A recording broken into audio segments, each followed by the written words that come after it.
Across the UK, on DAB+, on YouTube, on your mobile, and on your side.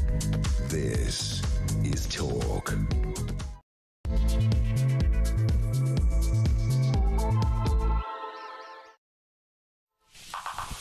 Good morning, it's Sunday, this is Talk, I'm Peter Cardwell, thank you so much for your company. Knock knock, it's the thought police. This is a big story today. This is a woman who simply criticised a councillor who had said some nasty things in a WhatsApp group and said he should resign. The kind of thing that we say all the time on this station, the kind of opinions people have on the home of free speech. Guess what, she got a knock on the door from 2 detectives. Is free speech under threat? That's the question we're asking today. 0344 499 1000 is the number to call. We'll talk about Ukraine as well in a sensible way with Mary Dejevsky and with Colonel Simon Diggins. We'll talk to Peter Blexley about the free speech issue. Also, fascinating moves in Israel in terms of targeting cancer. We're going to talk about that, a really interesting scientific movement on that, and also whether the fire department, whether the fire brigade is too white and too male. Yes, really, that is the criticism. I really don't care about the ethnicity or the sex of someone who's coming to put out a big fire, it must be said. Let me know your thoughts. 0344 499 1000. Answer the question for me today about what you think about is free speech under threat. We're going to get all the details of that story in just a second. Also, a new AI tool the government is using. This is to monitor Twitter accounts and social media. It's something that I'm quite concerned about. It's on the front page of one of the papers. Let me know your thoughts. 0344 499 1000. You can text me 87222 with the word talk in your text. You can tweet me at talkTV or follow me at Peter Cardwell. Remember, the main number does 3 things. You can send me a voice note. We had plenty of them yesterday. Let's get some more today. Less than a minute, please. And you can send me a WhatsApp text message, and you can give me a ring on the phone for a chat on 0344 499 1000. We're going to go straight to the debate desk now, and then we're going to talk to the Shadow Defence Secretary. So stay with me here on Talk. Well, a big question we're asking this morning is whether free speech is under threat. What do you think? It's fascinating just looking at the front page of the Mail on Sunday newspaper this morning. It simply says, come out, it's the thought police. It's a really stark headline there, and a chilling clampdown on free speech. 2 police officers pay a visit to a grandmother simply for criticising Labour politicians on Facebook. And what happened, if you remember this story from the last couple of weeks, Andrew Gwynn, the MP for Denton, he has written all sorts of horrible things in a WhatsApp group. There are lots of other people in that WhatsApp group as well. This grandmother, on a Facebook group, at a public forum, said that various councillors should resign. It's about time those councillors resign. She posted a number of things about that, and she got a knock on the door from police, and guess what, in her area, lots of burglaries unsolved. Let's go straight to the debate desk with Claire Muldoon and Amy Fisher. Claire is a broadcaster and Amy is the former Director of Communications for the Conservative Party. This, I think, has big implications for freedom of speech, for freedom of thought, for freedom of expression, but also for policing, Claire. I mean, I just don't know how they've got the time to do it. One, to police Facebook, which is owned by Meta and a public forum. How many? I mean, do they have like bots going through people's posts? I mean, why? Where does it begin and where does it end? Well, the government is developing that tool, actually. It's in the Telegraph today. Let me see if I can find it. It's talking about it. Yes, Labour's AI tool will monitor social media amid free speech fears. The government's controversial disinformation team is developing a secretive AI programme to trawl through social media looking for concerning posts it deems problematic, so it can take action. Exactly, and that is hugely and utterly subjective, and it's really, really dangerous, and it's abhorrent. I mean, where were the police officers? Why weren't they investigating burglaries, knife crime, drugs, rapes, crimes against every single person in Manchester? And what's Andy Burnham going to say about this? And I'm really concerned. Under Starmer's leadership, this is part of communism. This is Stasi-like. This is intrinsically put into society. And if it becomes a norm, then it's got massive ramifications for free speech in this country. Huge. Amy, you worked at the Home Office. Tell me your thoughts on both the free speech aspect but also the policing aspect of this. I couldn't agree more with what you've just said. And not to be too controversial, I sort of don't care about the free speech bit.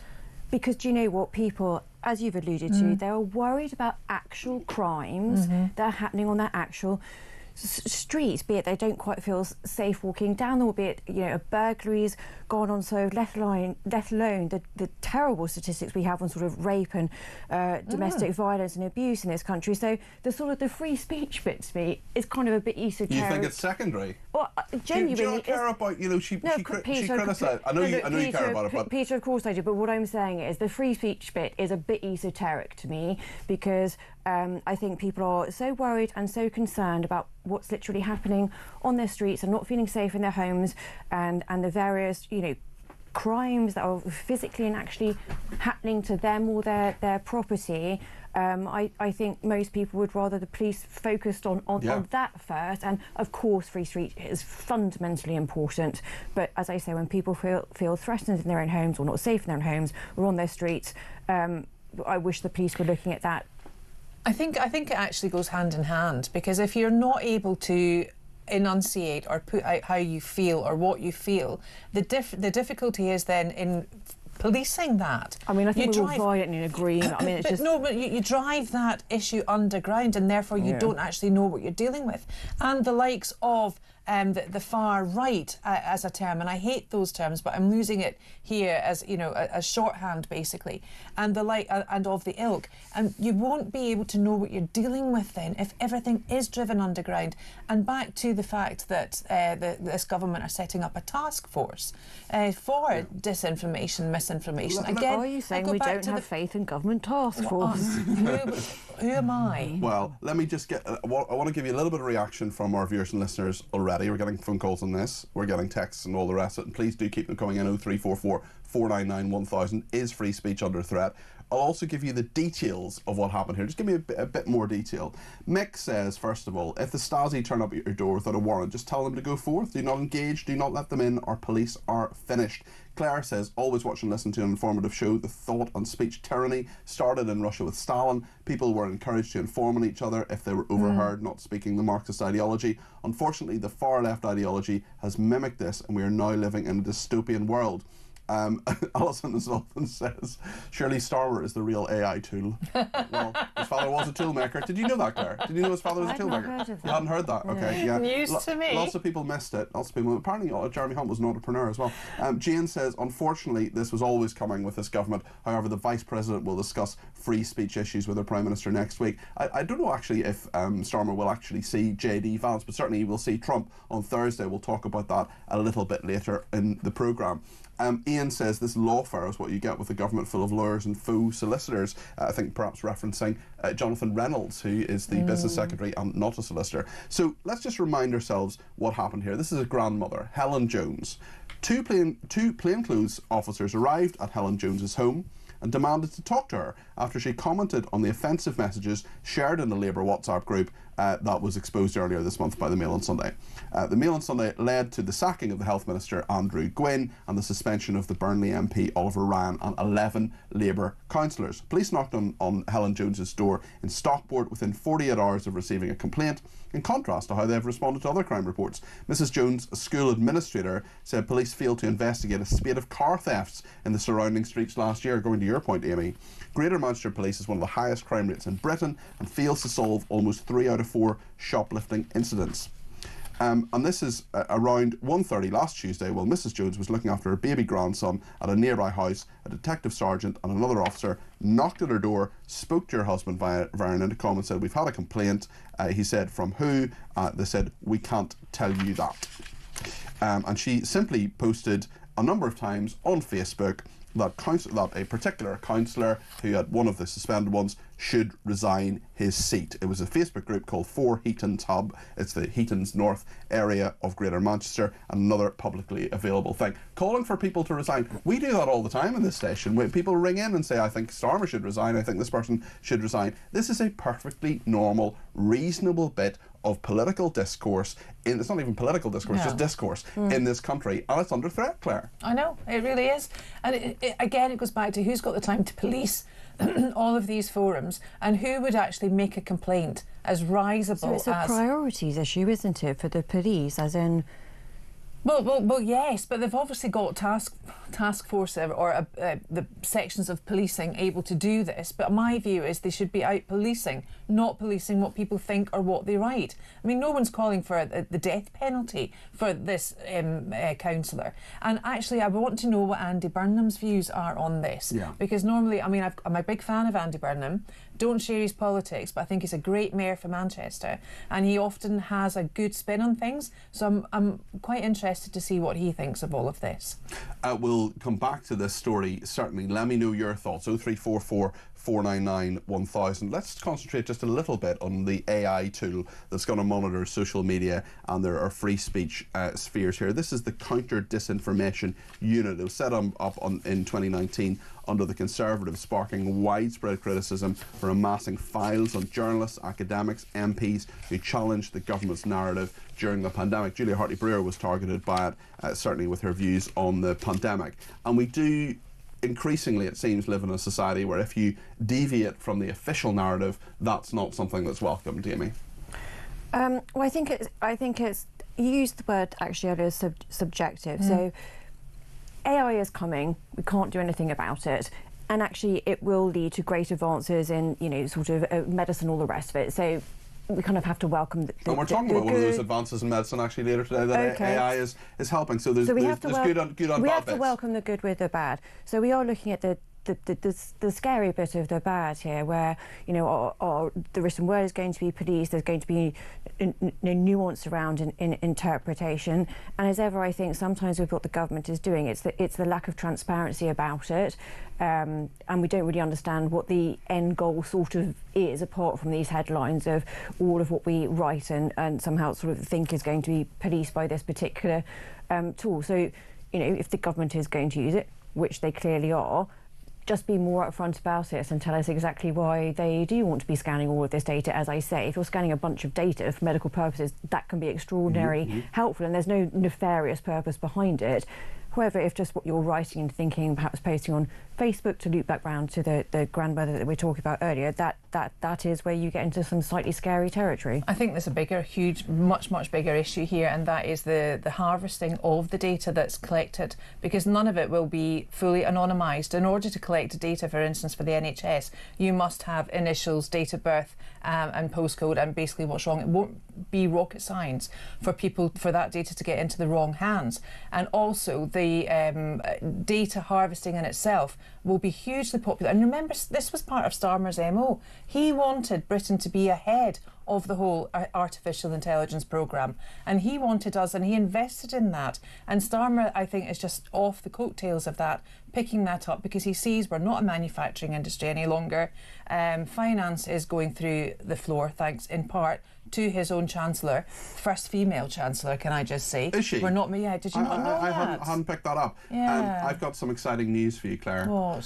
Sadly, it's not what you want it to be, which is a speech by Nicola Sturgeon from the SNP, but we might have a little bit of Keir Starmer at the Scottish Labour Conference. Are you excited? I am hugely excited. I can tell. I can see it in Amy's face as well. Waves of excitement. We'll give you a maximum of 1 minute of that after the break, because we like you. Stay with us here on Talk.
as soon as a country gets invaded, we tend to give them martyr status. Look, Ukraine had significant corruption problems. We know it did. You know, we know things aren't perfect in that country, but the war has been a massive spur to clean up the system, to clean up their country, to make it a country worth fighting for. And let's remember that hundreds of thousands of people have been fighting to keep that country free for some time now. We need to recognise that it has a right to exist, it has a right to defend itself, and we have the right to support it. But I mean, I'm sorry, Zelensky, if I had to choose between Zelensky and Trump, there isn't much of a choice.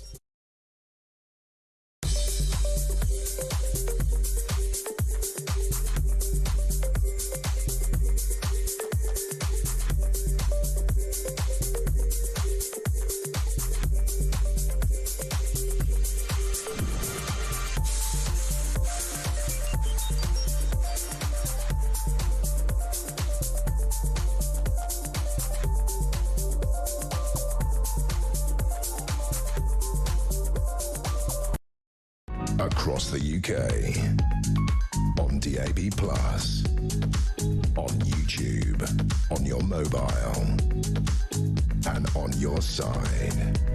This is Talk.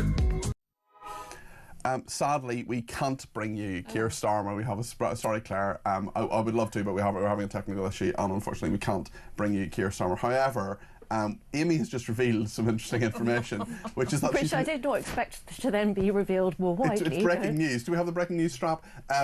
Amy has never had a McDonald's. I don't. We both seem a bit speechless. No, I've never had a McDonald's. What about KFC? No, I've never Burger King. Let me just. You've never had a Burger King, KFC, I've never McDonald's? had. No, I've never had a fast food. Do they still call it that? I've never had a fast food meal. Claire, I mean, I mean, the good thing is I've. Well, you can see I have. Well, and it's visibly resolute that you haven't. Perhaps I've made up for the McDonald's that Amy held. Right, we're going to McDonald's at some stage. Anyway, back to the serious issues, especially in regard to free speech. Lots of people getting in touch as well, including Nick Moore, who says, if the police arrive at your door, you should ask if a crime has been committed. If the answer is no, politely or otherwise, close the door in, then without speaking any further. The police have no right to enter your home unless they are intended to arrest you for an indictable offence. A mere summary offence doesn't afford them that privilege, and you can lawfully close the door and disengage. Lenny is in Ashford and has given me a ring on 0344 499 1000. Lenny, you're on with not just me, but with Claire Muldoon and Amy Fisher. What would you like to say? Well, good morning to you all. Good morning. Good morning, Lenny. Yeah, well, what it was, I love a debate, as you know it. And the two things I think are good ammunition in a debate is logic and mentality. And what it is, when Starmer first got elected, on James Max's programme, I predicted we were going to live in a police state, because that is Starmer's mentality. Do you think that's where we are already? Because this is thankfully an isolated incident. This isn't happening all the time, although many people say this kind of thing happens far too much. Well, it is happening all the time, and I could see it coming. And the biggest fear Starmer has is free speech, because he cannot afford to have people expressing their views against him. Well, you'll always have that opportunity on this station, let me tell you. And you can join Lenny on the air, 0344 499 1000. Thanks to Andrew in Mid-Lincolnshire as well. He says, regarding the Thought Police, the Human Rights Act 1998, Article 9, freedom of thought, and Article 10, freedom of expression, seem to fit nicely. Just a final thought on this, and then I want to go on to a few other issues, but final thought from Amy first, then Claire. Thin end of the wedge. As I said, I think people are firstly most concerned about sort of crimes that are happening to their physical, personal property, but that's certainly not to ignore, as I say, the frightening encroachment of the state if it is then policing your thoughts and your freedom of expression. In this case, it happens to be Facebook, but that is just one place where you should have the definitely freedom to say whatever you want, within the realms of it not being hateful or damaging to another person. Well, I think damaging is fine, but certainly I know what you mean in terms of the law. The law, exactly. Yeah. Claire? I've just posted it, so I might be arrested soon. You've just posted the story on you can read from my mind what I'm thinking. Excellent. Actually, sorry, can I just make a final thought on this? Yeah. So I've worked for a number of politicians, one of whom was Amber Rudd, when she was the Home Secretary under Theresa May. So what I've been rolling around on my mind, and what I find baffling about this story is what this lady who had the detectives knocking her door seems to have said was not hurtful, was not hateful. She was merely expressing a particular view about some people in politics. Now, when, as I say, I worked for Amber Rudd, she used to get the most ghastly things written about her, actual threats of violence, threats of rape, to the point where I would say to her, just don't look at your Twitter. Certainly not, if you're about to, we're about to go to bed or whatever, I'll monitor anything, and you sort of do, engage or do feedback as you need to, because you're a politician. But the amount of absolute grot, threatening violence she used to get, and when I tried to talk to the police about it, their view was very much, oh, she's a public figure, there's nothing that we can do. So I sort of don't understand the disparity that's happening here, where, as I say, this grandmother, front page of the Daily Mail, has merely just been engaging in her views about some political discourse and her particular views, compared to some of the actual threats of violence and hatred, threats of murder, threats of rape, as I say, the highest, grottiest end. And as I say, was met, when I tried to talk to the police about that, was met with, if not for the Home Secretary. For the Home Secretary, if not a shrug of the shoulders, not kind of much further than that. A bit, oh well, can't really do anything. It's freedom of speech. So I just don't really understand what is almost as if there's some sort of two-tier policing. Who'd have thought? Yeah. Lorraine has been in touch and says the real question we have to ask is what would have happened if the grandmother criticised a Conservative or Reform councillor. I suspect the answer is clear. The Stasi would not have rocked up. The most sinister aspect of all of this is that it's about how Labour handle criticism. Labour are acting as a dictatorship, and anyone who dares to challenge them are gaslit into being far right or dangerous, rounded up and imprisoned. Labour attack free speech, ban elections and deceive the electorate. They are more than dangerous. And actually Starmer, who is in Scotland at the moment speaking at the Scottish Labour conference, he has just criticised what he calls the dangerous politics of Reform UK. What do you think about that? 0344 499 1000. Speaking of big political issues today, we are asking the question, is free speech under threat? What do you think about that? 0344 499 1000. But also, we are talking about the fact that, we did ask Labour on the programme today. They said they didn't have time. They don't seem to have time very often for us, it must be said, these days. Not quite sure why. See if we can sort that out. But Bridget Phillipson, who is the Education Secretary, she has been talking to Sky News this morning, and she's talked about a number of different things, including the fact that defence spending, in her view, will rise. This is what Bridget Phillipson, the Education Secretary, told Sky News earlier today. We're committed to 2.5% of GDP, and we'll set out a pathway towards that. But what the Prime Minister is talking about is how we make sure that Ukraine is in the strongest possible position going into any negotiated peace settlement. We back the Ukrainian people, we back President Zelensky. That has been the long-standing consensus in this country, and the British people have shown enormous support, both in welcoming Ukrainians here, but also in our approach more widely. And we do welcome the approach that President Trump is taking in seeking to get parties to the negotiating table. So what do you think of that, Claire? Well, that was very measured, wasn't it? Yes. Incredibly measured. And I thought, well, apart from the fact that she stands with Zelensky, I agreed with what she said. It is brutally and so important that Trump is allowed to bring people to the table, because it wouldn't be done otherwise, and it wouldn't be done without him. I'm firmly of the belief, and I've told you this many times, Peter, that this war would never have happened if Trump was in power. I think the amount of money that we have given already to the Ukraine is enough. I don't want to see any more money going to Zelensky, and I certainly don't want our troops to go in. The fact that we need to increase our defence budget from 2.3 to 2.5, Sunak mentioned 2.8 before the election, is a moot point, I think, because it was never in any hustings. Defence was never spoken about before the general election, and I flagged that too. I thought that was a red flag. I think we knew what was going to happen. The head of the Army, the head of the Navy and the head of the RAF have all said our defence spending is far too low in this country, far too low, and we do need to increase it.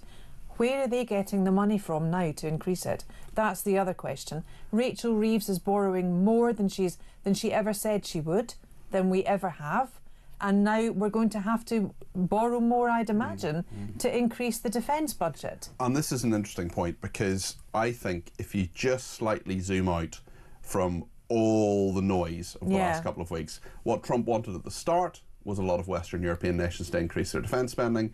What he's getting from Starmer now, and has basically just been announced by Bridget Phillips, and although others have said it as well, is an increase in defence spending. Amy? Well, I mean, an increase in defence spending, whether it be 2.3, 2.5, 2.8, 3% of GDP, is kind of a moot point when the Labour have crashed the economy. I'm actually not being facetious when I say that, but if you are, talking about margins, that's the first point to make. Just to pick on what you just said, where is the money going to come from? They've ruled out it coming from the NHS. The government has ruled out it coming from the NHS or coming from education. Where is going to be raided? Probably kind of only leaves policing and prisons or welfare as the two biggest spending budgets. Enormous downstream ramifications. How to balance that against the fact that there does need to be this increase, because wherever Trump lands up with this deal that he thinks he's making with Ukraine, and also, by the way, everyone knows he's written a book called The Art of Making a Deal. The Art of the Deal, You don't need to keep going on about it, as he has done, as well. Various commentators have done this week. Whatever happens with Ukraine, it does still stand. We probably are going to need to massively increase defence spending in this country. We currently have 74,000 people in the army. It's the lowest number since Napoleonic times. I mean, this is sort of crazy. 10 years ago, we had kind of double that number. So of all the things on Labour government's plate, what's happened over the last week has just put defence right back up there, whereas maybe 6 or 7 months ago during the general election, as you said, it wasn't kind of in their top 3 or 4 priorities. For any of the political parties. For any of the political parties. I actually wasn't making a particularly Yeah. political point when I say that just for any incoming government, defence maybe wasn't in the kind of the top 3 of the priorities, and it certainly squarely and solidly is again now, as I say, with the massive price tag attached to it, where there certainly is no more money left down the back of the metaphorical sofa. So there are some really tough decisions to come there. Well, we're going to talk to the Shadow Defence Secretary, James Cartledge, in about 15 or 20 minutes' time. We'll get reaction on the debate desk from Claire and Amy as well to what James Cartledge says. We'll also reflect in just a minute on what Bridget Phillipson has said about a Trump state visit and about the Russia and Ukraine negotiations. What your thoughts on that as well, and also to what Starmer has been saying in Glasgow. He says that reform represent dangerous right-wing politics. The right wing is dangerous. He says there's no discussion about Ukraine without Ukraine, and says the US is right about an increase in defence spending as well. He's speaking at the moment at the Scottish Labour Party conference. We'll be back on the debate desk with Claire and Amy in just a minute here on Talk.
Across the UK, on DAB+,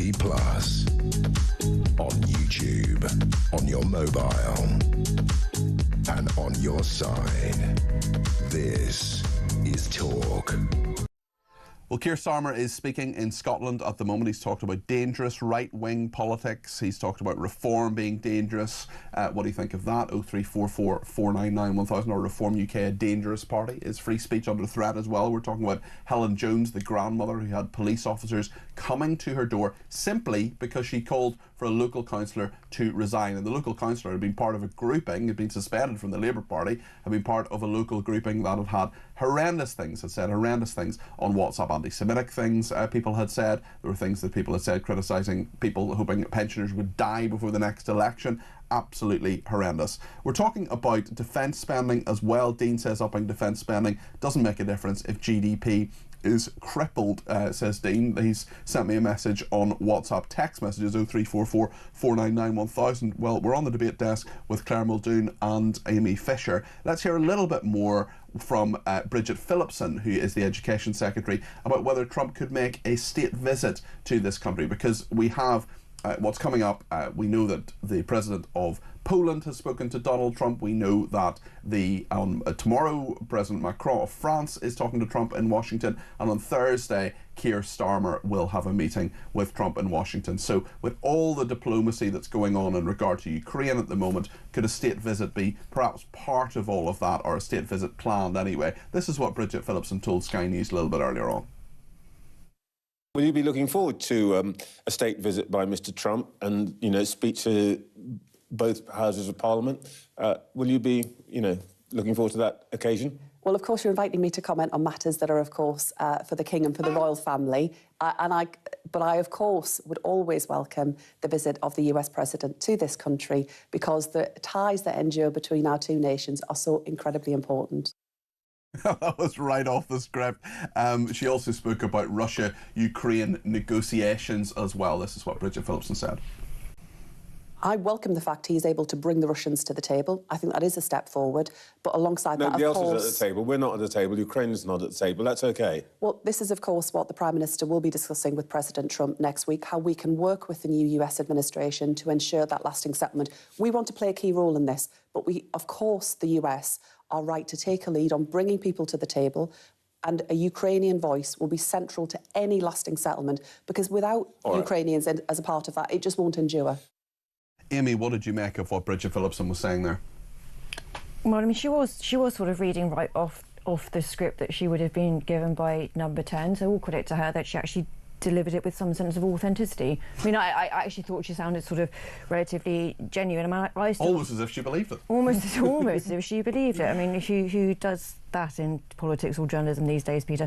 No, but quite seriously, this point that Trevor Phillipson pushed her on, which is, well, Ukraine is still not around the table, either physical or metaphorical, of what's being discussed about its own future. And I just don't see how you square that. Although Trump has changed his tune in the last few days, though, hasn't he? He has said, I mean, again, I think Nigel Farage has a very good point when he says we should take him seriously, but not necessarily literally. He previously said Ukraine had no role. Then, in the last day or two, he said, Donald Trump said that Zelensky needed to get around the table with Trump. So maybe it'll happen? Maybe it will happen. And yes, I agree. Perhaps sort of... Farage had the best read on what Trump was doing, having moved his position of calling, Zelensky a dictator with no political support within his own country, and seemed to be reading from, Vladimir Putin's playbook. Now that has significantly shifted, or the pendulum has sort of swung back to where more should have been. And I guess what falls out of the next few days will be deeply telling. I mean, I think the one thing we could all agree to take away from this is Zelensky's incredible leadership again. Can you imagine how angry this guy was, leading his country that has been at war for 3 years, and having Donald Trump coming out and calling him the dictator when... I mean, it was Russia that invaded Ukraine. I think we can all agree on that. If Zelensky's a dictator, what is Putin? Graham and Bushy says Starmer won't get anything from Trump during his visit. Yet again, he will roll over to anything that Trump says. And Amanda's had some reaction to Starmer in Glasgow. Of course, he's going to rubbish Reform UK. They're his biggest threat. it's very interesting in regard to this Trump visit. What, if anything, Claire, do you think Keir Starmer gets out of it? You see, we know that Macron is tomorrow. We know he's spoken to Donald Tusk in Poland, but we do know as well that Starmer is there, and Starmer is going, like Zelensky has done with his cap, to America. What can you actually give us? Bridget Phillipson there, the Education Secretary, when pushed, said, yes, a state visit would be great, and Starmer is bringing the invitation to invite Trump to this country on a state visit from the King. It's a huge thing. Only, do you think he'll come because Janie Godley won't be there standing with her sign on Turnberry with that offensive sign? So maybe Trump will come. I don't know. I think it'll be good if he does.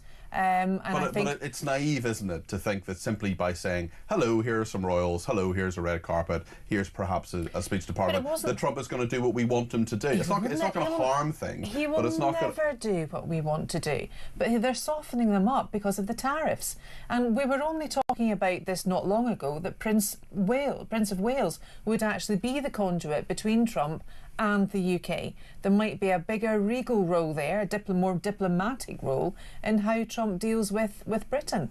I mean, they're doing it. There's always something in it for someone at the end of the day, and I just wish they were a bit more open about it. Just on this point that Starmer has made in regard to reform, Sue in West Sussex, this is Starmer speaking at the Scottish Labour Conference. He's still speaking at the moment, says that reform represent dangerous right-wing politics. Sue in West Sussex says the only danger from reform is to Labour and the Tories. Politicians from both of these parties lack any modicum of common sense, which is what the electorate craves in droves now, says Sue. Claire? Well, Scotland's very politically divided at the moment. They still really are reeling. The independents from the SNP, they're reeling that they didn't get the vote, the once-in-a-generation vote for Scottish independence.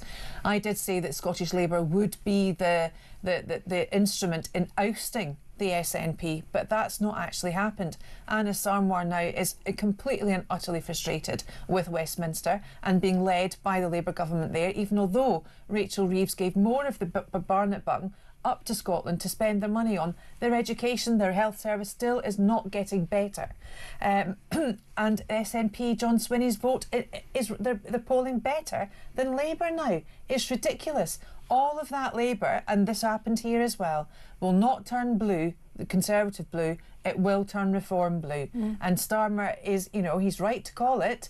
And by him, I hate to say it, by him telling people not to vote Reform because of the examples he's given, the Scottish electorate very well may vote Reform. Do you know, I could not agree more, because what's I think Starmer's just insulting, actually, an awful lot of people who are attracted by Reform, right? So Reform, you've just spoken about Scotland, but Reform in England is certainly very much nipping at the heels of the Labour government, according to some of the polls, in front even of the Conservative Party, right? So for Starmer to then, brand tens of thousands of people sort of dangerous and right-wing because they don't agree with what the Labour government is doing. They are not attracted by, the Conservatives, which, yes, OK, is my politics, but not attracted by the Conservatives or the Lib Dems or Green or whoever. So Reform, as I say, according to a number of recent polls this year, are certainly, the ones nipping most closely at the Labour government seat. And so for the Labour Prime Minister to say all of these people are dangerous and right-wing, I mean, I'd be fuming. Because, yes, whether it's patronising, misguided, whatever, I mean, I just think he's just made a political, strategic and tactical misstep himself. I hope he doesn't put it on Facebook. Well, maybe knock it. That would be an interesting conflict of interest. But I mean, it's just completely bonkers for the actual, Prime Minister to be saying that if you're disaffected with the Labour government and you don't quite look like the look of the Conservatives or Lib Dem or Green, you're dangerous and right-wing if you're attracted to Reform. I find that strange. Leslie says, will the police be visiting Starmer for calling Reform right-wing and dangerous? There's a two-tier free speech for two-tier care. We will debate those points. We'll talk to the Shadow Defence Secretary, James Cartledge, and get reaction straight after that interview from Claire and Amy on the debate desk. We're also asking the question today, and we'll continue to ask it because we're talking to Peter Blexley at 11 o'clock, our crime commentator, about whether free speech is under threat after this grandmother was visited by two police officers simply for saying a local councillor should resign. Stay with us here on Talk.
So a lot of what Trump's saying is straight up untrue. He's either lying or he doesn't care. And for Musk, as someone I admire, Musk is an impressive businessman in many ways.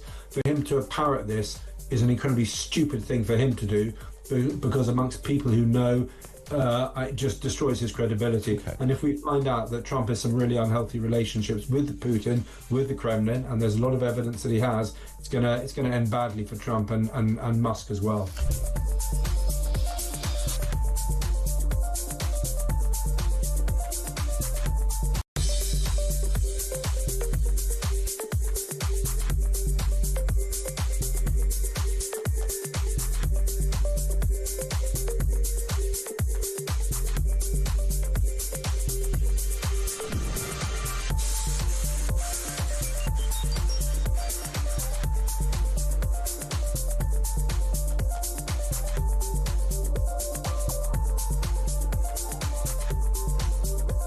Across the UK, on DAB+, on YouTube, on your mobile, and on your side.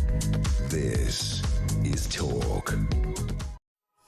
John in Norwich has been in touch and says Ukraine is not around the table and Europe is not around the table. No one is around the table. There's no table yet. They're still building the table. When the table is built, it will then be set. Then the invitations to dinner can go out, says John.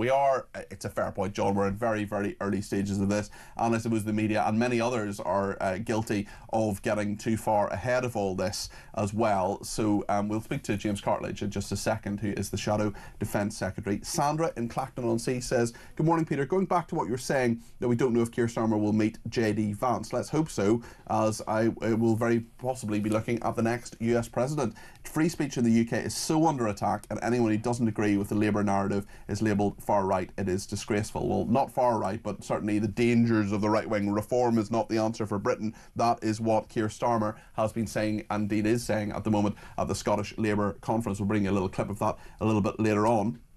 We're also talking about Helen Jones this morning. She is the grandmother who was visited by the police simply for saying on Facebook that a local councillor should resign. Two detectives came to her door and spoke to her husband, actually, but essentially made an inquiry about that. Why on earth were they doing that when there are so many other crimes to solve in the area? Chris in Newbury says what Greater Manchester Police should have done is respectfully told the person making the complaint that no law had been broken. There was no reason to respond, and queried if in fact they were being vexatious in calling in. Greater Manchester Police, of course, take orders from a Labour Policing and Crime Commissioner. In fairness, Chris, they don't.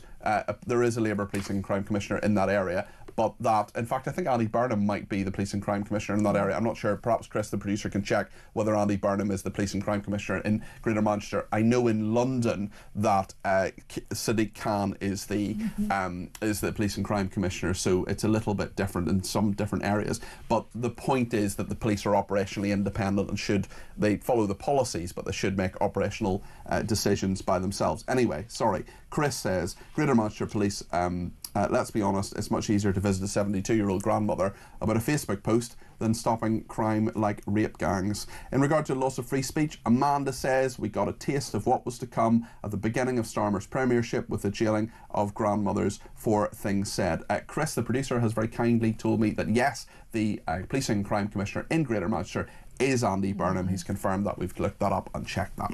Mark in London says the only danger reform present is to Starmer and Labour. If reform continue to operate in a professional manner, they will decimate Labour at the next general election. Keep up the good work, says Mark.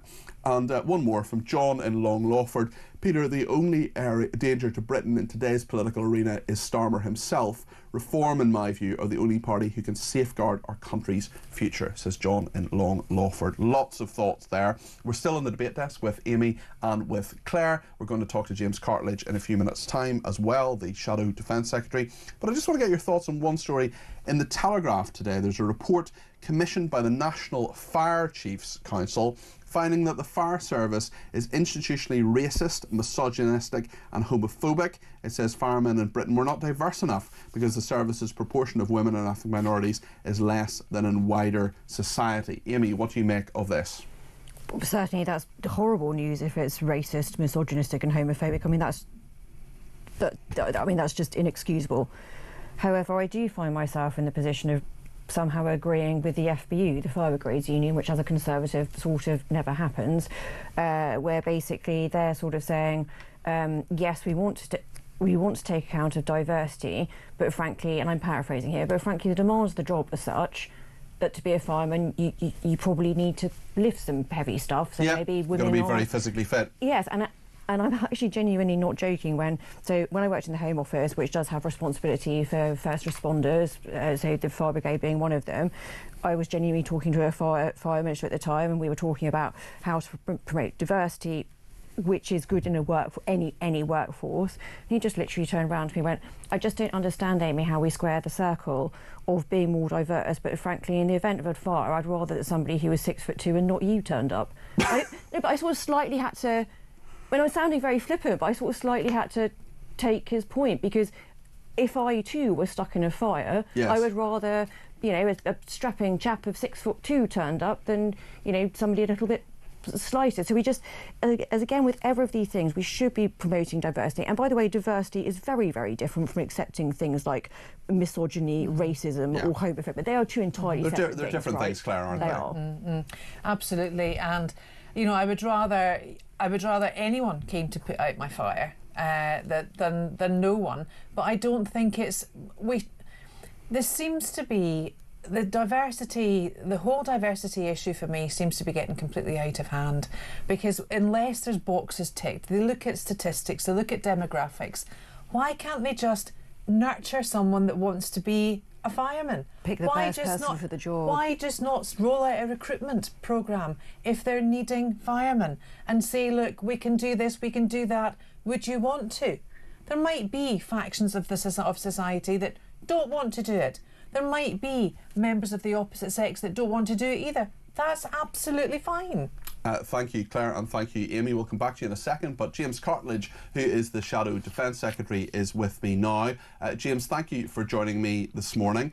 Good morning. Good morning. I wonder what you make of Labour's announcement that they are going to raise GDP contributions to defence from 2.3% to 2.5%. Well, I think the key question is when, isn't it? I mean, Bridget Phillipson was asked that on Koonsberg just now repeatedly. She didn't answer. When I did any questions on Friday, I had Luke Pollard alongside me, who's the Minister for the Armed Forces. He didn't answer. We need to know when. I think that's a big question. And just to explain the significance of that and why it's not just the amount you spend, it's the timing. So I was Minister for Defence Procurement, who did a lot of the work when we came up with a plan to spend 2.5%. And the crucial thing was that we set a multi-year plan for the department so it could start ordering munitions and weapons and equipment to replace what we've given to Ukraine. And the reason that's significant is, first of all, obviously there's a shortfall now because we've given so much, but it was the right thing to do. But if you order, say, missiles, they often will take 2 or 3 years, if not longer. So you've got to have the money. You've got to know as a department you've got the money 3 or 4 years hence. That's the certainty we gave them. At the moment, they don't have that certainty. So since the election, instead of pressing go on restocking our munitions, the MOD has essentially got procurement on hold. And that's why I think really the crucial thing is we need to know when, and it needs to happen sooner rather than later. We certainly this will be something of a bargaining chip with all the noise that has been around in the last couple of weeks, and we will talk about Ukraine in a second, James. But when we're thinking about what Trump wants, he wants the UK to raise the GDP a contribution in regard to defence. He wants other nations to do it, although there are some like Poland where it is quite high, higher in fact than the United States in terms of the percentage of GDP. I just wonder, is this part of Trump's game? Do you think, is this part of his plan? Is this something that you think he has now got Starmer to move on in a way that perhaps others haven't been able to? Well, I think that's an excellent question, because I think this gets to the heart of it. I don't think it's a game. I think that he's been very open, that he is frustrated at what we spend, feeling that they have to sort of bail us out, as it were. And of course, it's the case that the United Kingdom has always spent above, or at least at the very least around the NATO target. But nevertheless, you can see how it looks in the White House when they're spending what they do, when they're as committed as they are, that in our backyard of Europe, you do have countries that spend well under even the NATO 2% limit. And so I can see his point of view. That's been shared by previous presidents. And I think also what's going on here is the big picture of the US inevitably feeling that China is its focus. It's the peer threat they face. It's the Pacific threat, if you like. Whereas for us, the threat in our waters, by definition, is Russia. That's the one closest to home. That's the one threatening Europe. And so this argument that we need to spend more and do more of the, inverted commas, heavy lifting is, I think, entirely fair from President Trump. Okay. And I think we need both to spend more and show him that we in Europe will take defence more seriously. Tell me your thoughts on the fact that Ukraine may or may not be brought to the table. It's hard to know, perhaps. There's been a lot of noise, not just from President Trump, but from many other diplomatic figures and political figures over the last number of weeks. What do you think should happen to bring peace to Ukraine? Well, I mean, we're in the same position as the government here, because we do have a pretty strong consensus on Ukraine, and that is that absolutely Ukraine must be principal partner in any negotiations. They must have a strong role.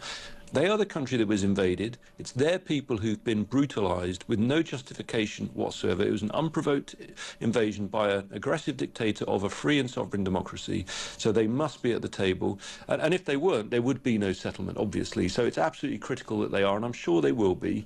And I hope that when the Prime Minister goes to the White House soon, he makes the following point to President Trump, which is that if Russia were in any way seen to win, inverted commas, from any settlement, should there be one, it would send the most terrible signal to all of our adversaries, including the likes of China, and that's not in the interest of any NATO member, least of all the United States. There's quite a lot going on politically here in the UK as well. Keir Starmer is at the Scottish Labour conference, and he has talked about reform, and within the last few minutes, you may have missed it, but just to let you know, he said that the reform represent dangerous right-wing politics. Do you agree? Well, I didn't know that, because obviously I've been doing the morning round. Yeah. Thank you for letting me know. I mean, that's his speech. He speaks for the Labour Party. I respect people who are frustrated and want to vote for reform, and I respect them because at the end of the day, you know, when we were in power, I'm very proud of things we did, like standing by Ukraine, like the vaccine, improvement in education standards. But by the time of the election, the public were thoroughly hacked off with the way, particularly, we'd been arguing amongst ourselves, and they were tired of us. And there's no point in denying that, and we got hammered. And so, you know, if you're looking at the polls now, what does someone do who's dissatisfied with Labour, whose popularity has shrunk so rapidly, but remember us still in government? Inevitably, you're going to consider reform. Nigel Farage, for all his faults, and I don't like his position on Ukraine, but he is clearly a charismatic leader. So I think you have to respect them, and I'm not sure I would spend my time sort of criticising people for supporting them.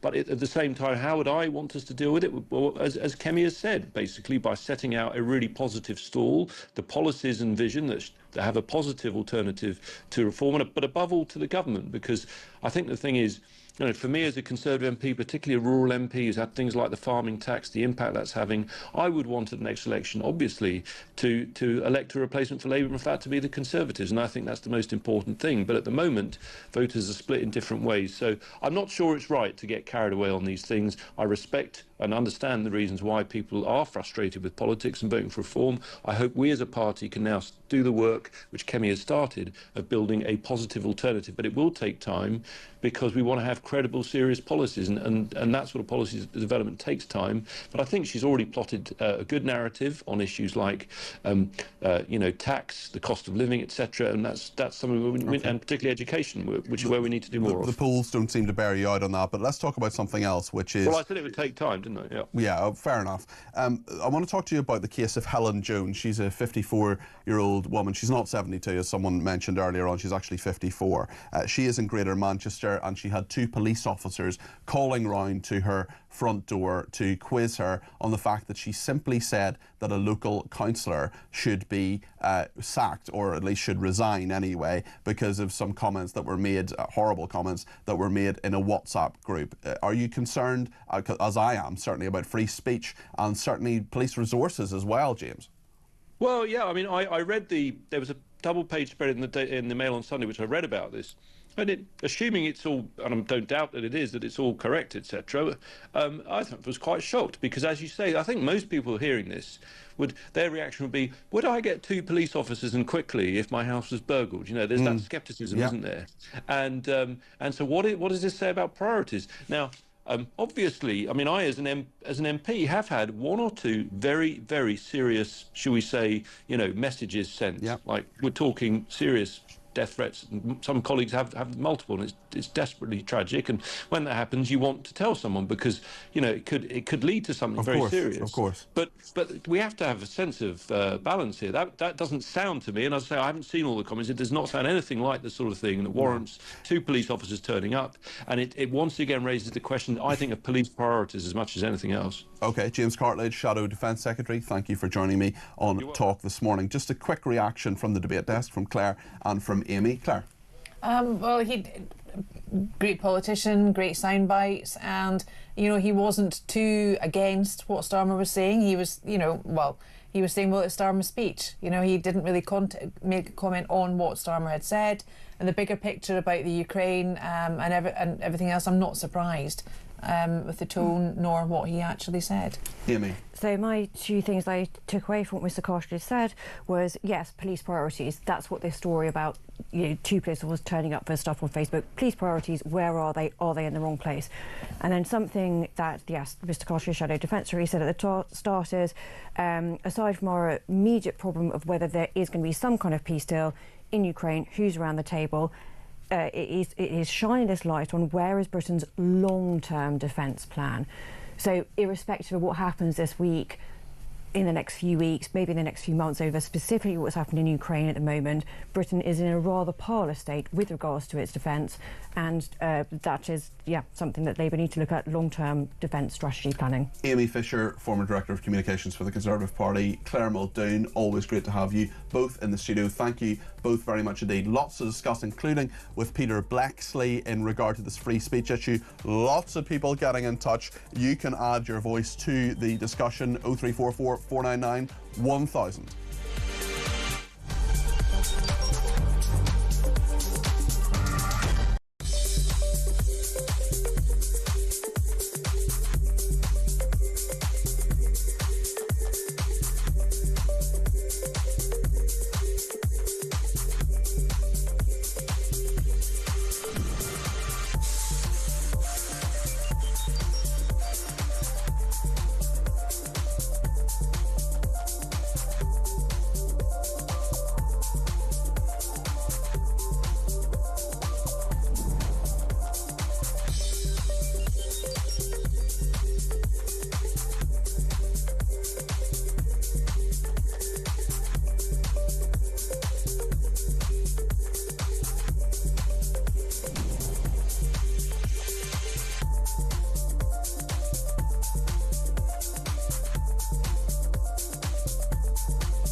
Across the UK, on DAB+, on YouTube, on your mobile, and on your side.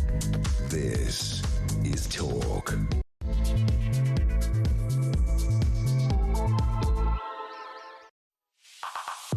This is Talk. Good morning. It's just gone 11 o'clock. Thank you so much for your company. I am really worried about free speech in this country. Big story today, and we're debating it between now and 1 o'clock. Let me know your thoughts in regard to a 54-year-old woman who had a call from the police. Why? Because she put on a Facebook group that she believed a local councillor should resign. Why should the councillor resign? Well, because they'd been sending in part of a WhatsApp group in which lots of people had sent all sorts of horrible messages, including saying that pensioners would hopefully die before the next election, and with anti-Semitic remarks. Now, the councillor has been suspended by Labour. The woman said that she thought he should resign, and the police called round. 2 detectives. That's what happened. There's lots happening this morning as well in Rome. The Pope, there's a line on the Pope as well. His health, of course, is not very good, and we'll bring you the latest on that in just a second.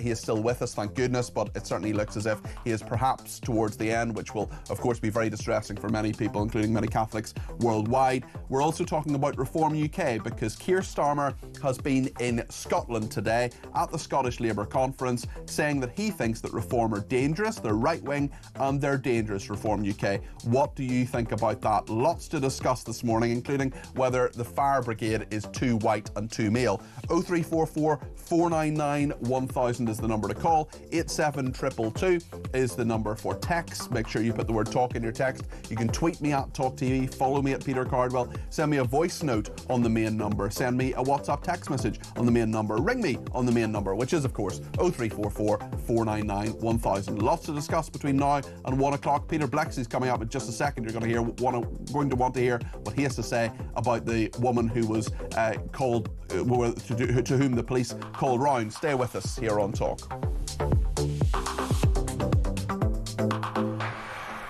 Pope Francis is still receiving a high flow of oxygen, but has suffered no further crisis, according to the Vatican.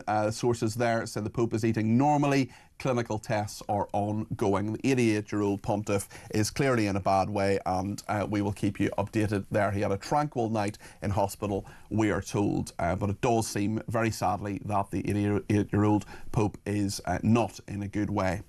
We will talk now about free speech in this country, which is also not in a good way. A chilling clampdown on free speech. 2 police officers paying a visit to a woman who put simply on Facebook that she thought a local councillor should resign. The details are so straightforward in this that I just want to bring them to you. 2 plainclothes officers arrived at Mrs. Jones' home, demanded to talk to her after she commented on the offensive messages shared in a Labour WhatsApp group. And we know, we covered this story. Andrew Gwynn is the local MP. Another MP has been kicked out, or at least suspended, from the Labour Party. 11 different councillors have been suspended. And this woman, Helen Jones, was simply saying that she thought that the councillor should resign.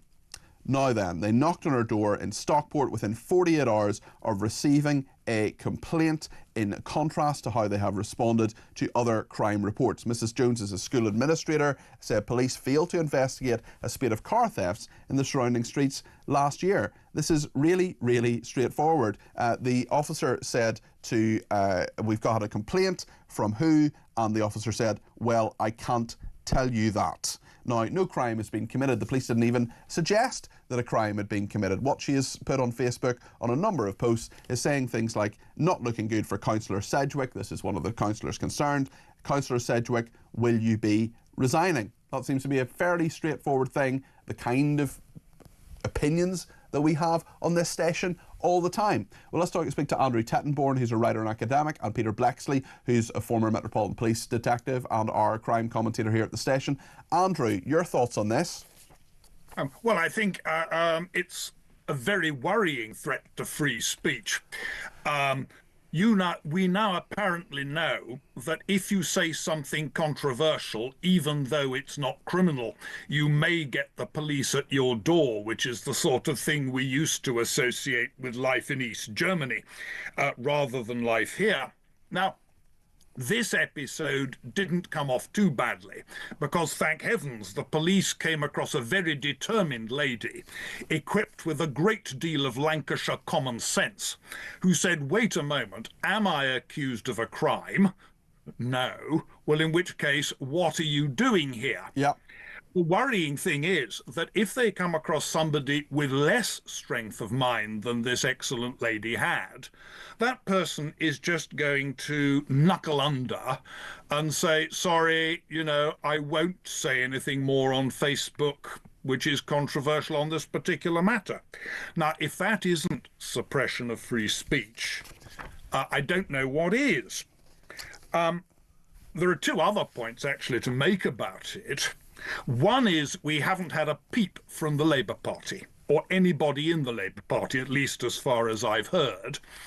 Now, that, I'm afraid, only reinforces the idea that the Labour Party regard free speech as a sort of right-wing obsession, something to do with the culture wars that Labour abolished in July last year. The second point is something which you've mentioned in passing. This was a complaint of a completely minor matter from a local bigwig.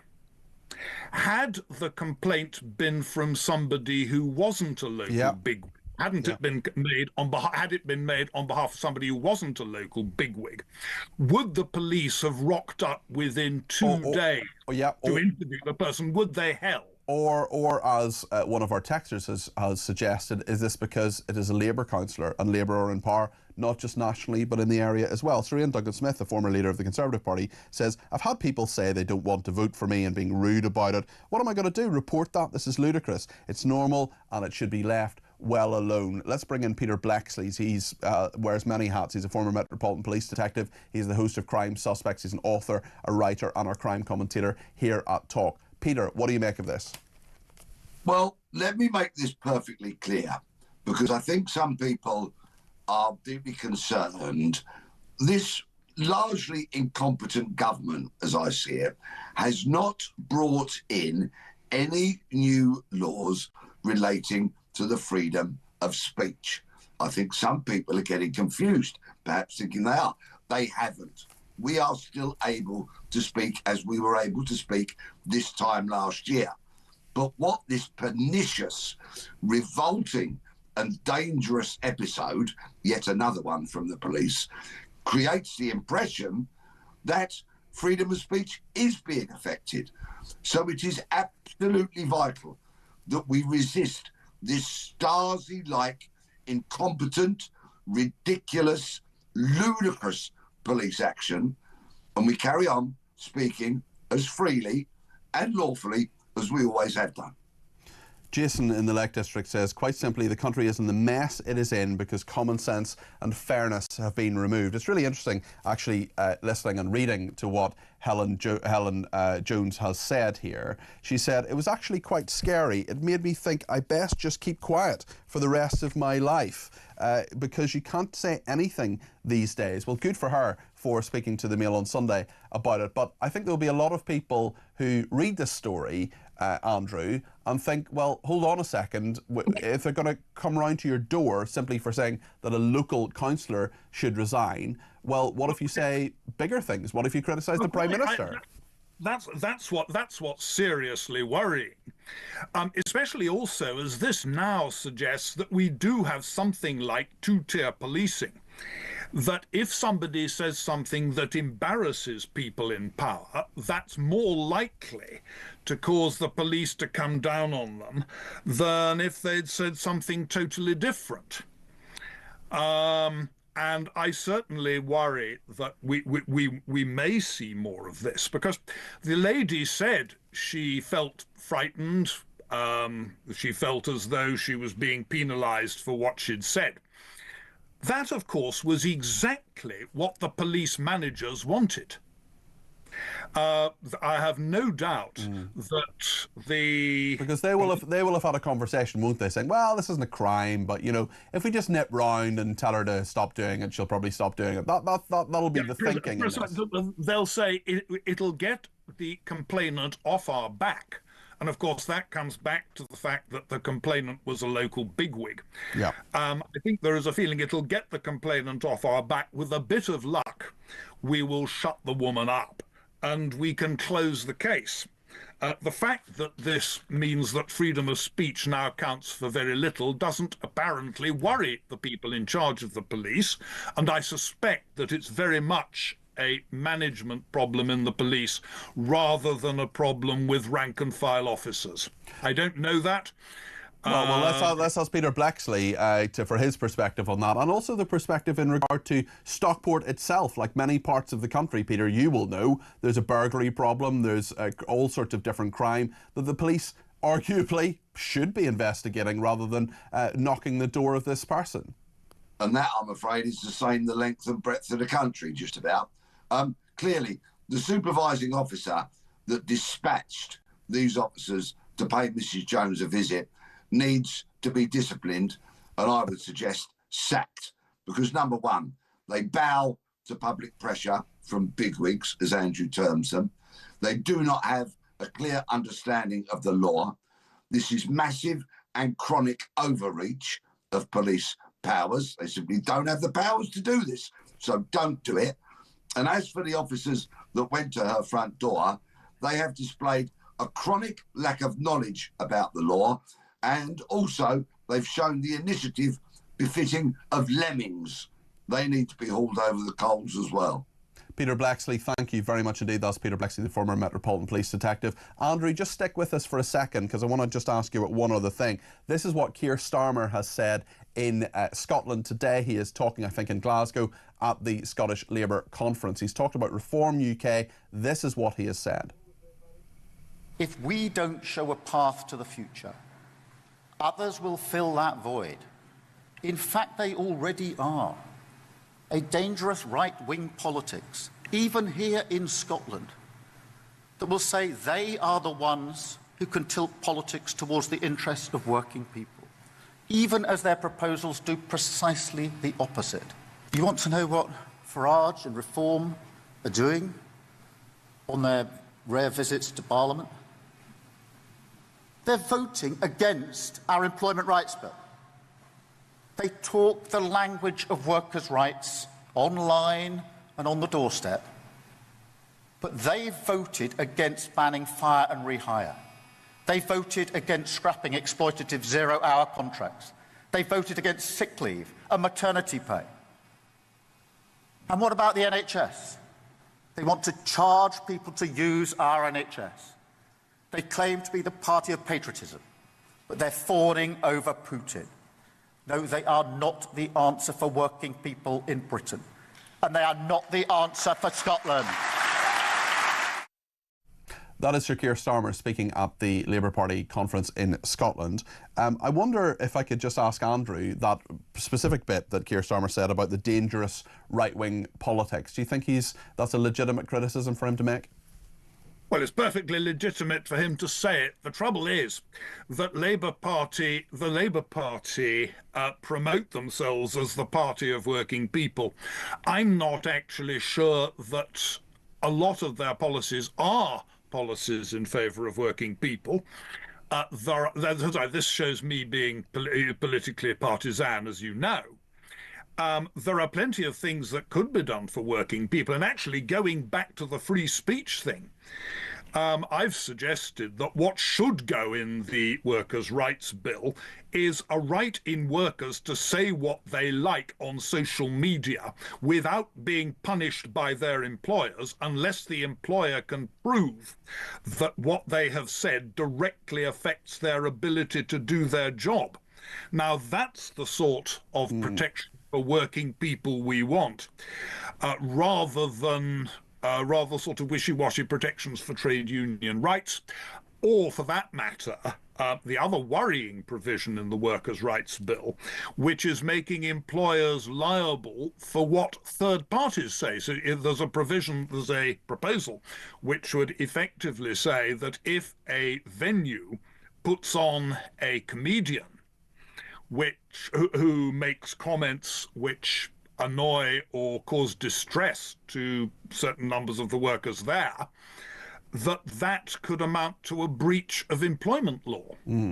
Yeah. I don't know if your listeners have noticed that. Yeah, no, we're aware of that. Worrying. We've covered that story, certainly. Andrew, thank you for all your thoughts this morning. Andrew Tettenborn, writer and academic there, and we also heard from Peter Blexley, of course, our crime commentator, former Metropolitan Police detective. Steve has been in touch and says, Starmer saying reform is dangerous, give me a break. Yes, it is dangerous for the illegal immigrants, rape gangs and the lefties. It sounds like they're afraid of Reform UK and they're running scared. Bring it on, Nige, says Steve. Stuart says, the Stasi police should visit Keir Starmer because he was always calling for people to resign. When in opposition, strangely now in power, Keir claims the Labour members who should resign don't need to. Well, in fairness to Stuart, to the Labour Party, they have suspended those people, and I think Andrew Gwynn has actually been chucked out of the Labour Party, although there is an ongoing investigation, so perhaps he's just been administratively left chucked out, essentially, for the meantime anyway, pending the full thing. Listen, we will talk to you in just a second. There are lots of people who want to get in specifically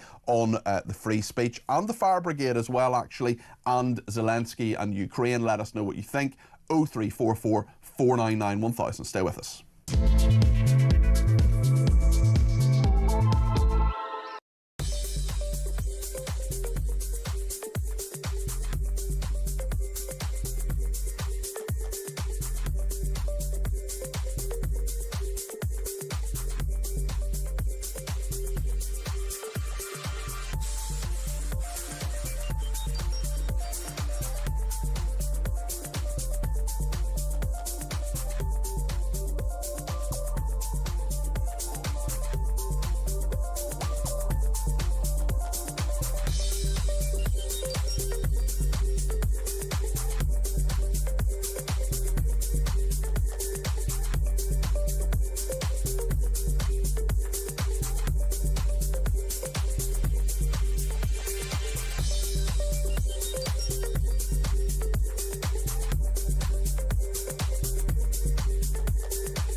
A Muslim drag queen has acted as a witness for as many as 12 asylum seekers trying to prove they're gay.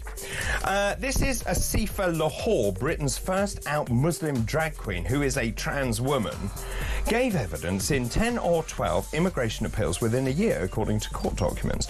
This is a 42-year-old Southall-born artist and DJ, also gave evidence in 3 separate asylum seeker cases. Apparently, these asylum seekers claim this is the latest ruse, they're gay or bisexual.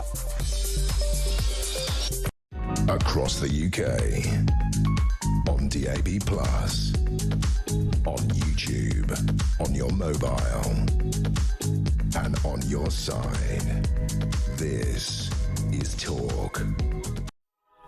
On the Starmer speech, this person has been in touch saying, didn't he vote against everything the Conservatives wanted to do? Pot and kettle. Penny in Essex says, well said Peter Blexley, the voice of reason. No doubt the police will visit him now. Kieran says, the lack of interest from the Conservative MP about the councillor, I think Kieran's talking about James Cartledge, who I spoke to a little bit earlier on, speaks volumes on how far removed they have become from libertarian conservatism. Their biggest crime was to allow Starmer anywhere near power by keeping globalist Rishi in place. It ensured victory for Labour. I think there are a few other factors there. I don't think it was just Rishi Sunak, although he didn't help. Now look at the country. Cheers stories, nice one. Never again, says Kieran. Paul in Fife says, if the police are not detaining you or arresting you, then you are under no obligation to converse with them. Simply close your door or continue to go about your business, says Paul in Fife. Jay, I think in Milton Keynes, says, good morning, Peter, great show. Regarding Starmer saying reform are dangerous, is that a non-crime hate incident? Is it? He must be really scared the police will knock his door. Well, we will be talking to Reform UK a little bit later on in the programme about that and playing them the clip. Nigel says, reform may not be the answer, however, Keir Starmer, reform are also definitely not the problem in this country. Lots of other thoughts coming in. We'll get to those messages in a second, but I want to talk to Jackie in Oldham first, who's given me a ring on 0344 499 1000. Jackie, you're very welcome to the programme. What would you like to say? Hi, Peter. Hi, Jackie. On Mr. Starmer's rant about reform. I'm a reform member, and I've actually put myself forward as a candidate for the next local elections in 2026. Ah, interesting. Interesting. That's an interesting innovation, Jackie, isn't it? It is. Well, I would say I obviously I can't say anybody should vote in a certain way, but all I would say, Jackie, is that in my professional political opinion, having spoken to you on a number of occasions, you will be a strong candidate. Oh, thank you, Peter. I think desperation is setting in for Mr Starmer, which is why he's attacking the Reform Party. And also, last time Kenny Badenoch attacked Reform, the membership shot up. So thank you, Mr Starmer. You'll probably increase our membership dramatically. But he should be investigated for disinformation. He talked about the NHS policy and that the Reform policy is to charge people. No, it's not. Within the contract with the people, it says it is free at the point of use. And I think he's getting really, really rattled and desperate by Reform because his membership is going down, his popularity ratings are going down, and it's a last desperate attempt to attack an illegitimate party. Jackie, very interesting points there. We're actually going to talk to Richard Tice, the Reform Party Deputy Leader, MP, in about an hour's time, actually, about this, about the fact that this morning Keir Starmer has said that there is dangerous right-wing politics in the UK and that Reform UK is a party that he is not happy with on a number of levels. Let's speak to Mark in Bolton about this idea about policing these messages on Facebook. This is the woman who simply put on Facebook that she thought a local councillor should resign. Mark, what do you think about this? Morning, Peter. Hiya. I just cannot believe that two police officers who could be dealing with something different, as in real crime, could be going round knocking on people's doors. This lady was in Stockport, which is Greater Manchester Police. I'm in Bolton, which is Greater Manchester Police. I know it's not the PC's fault. It's going to be the bosses, obviously, telling them to go around or whatever. But I just think that we could be under attack as well. I think what's coming is something to do with reading text messages.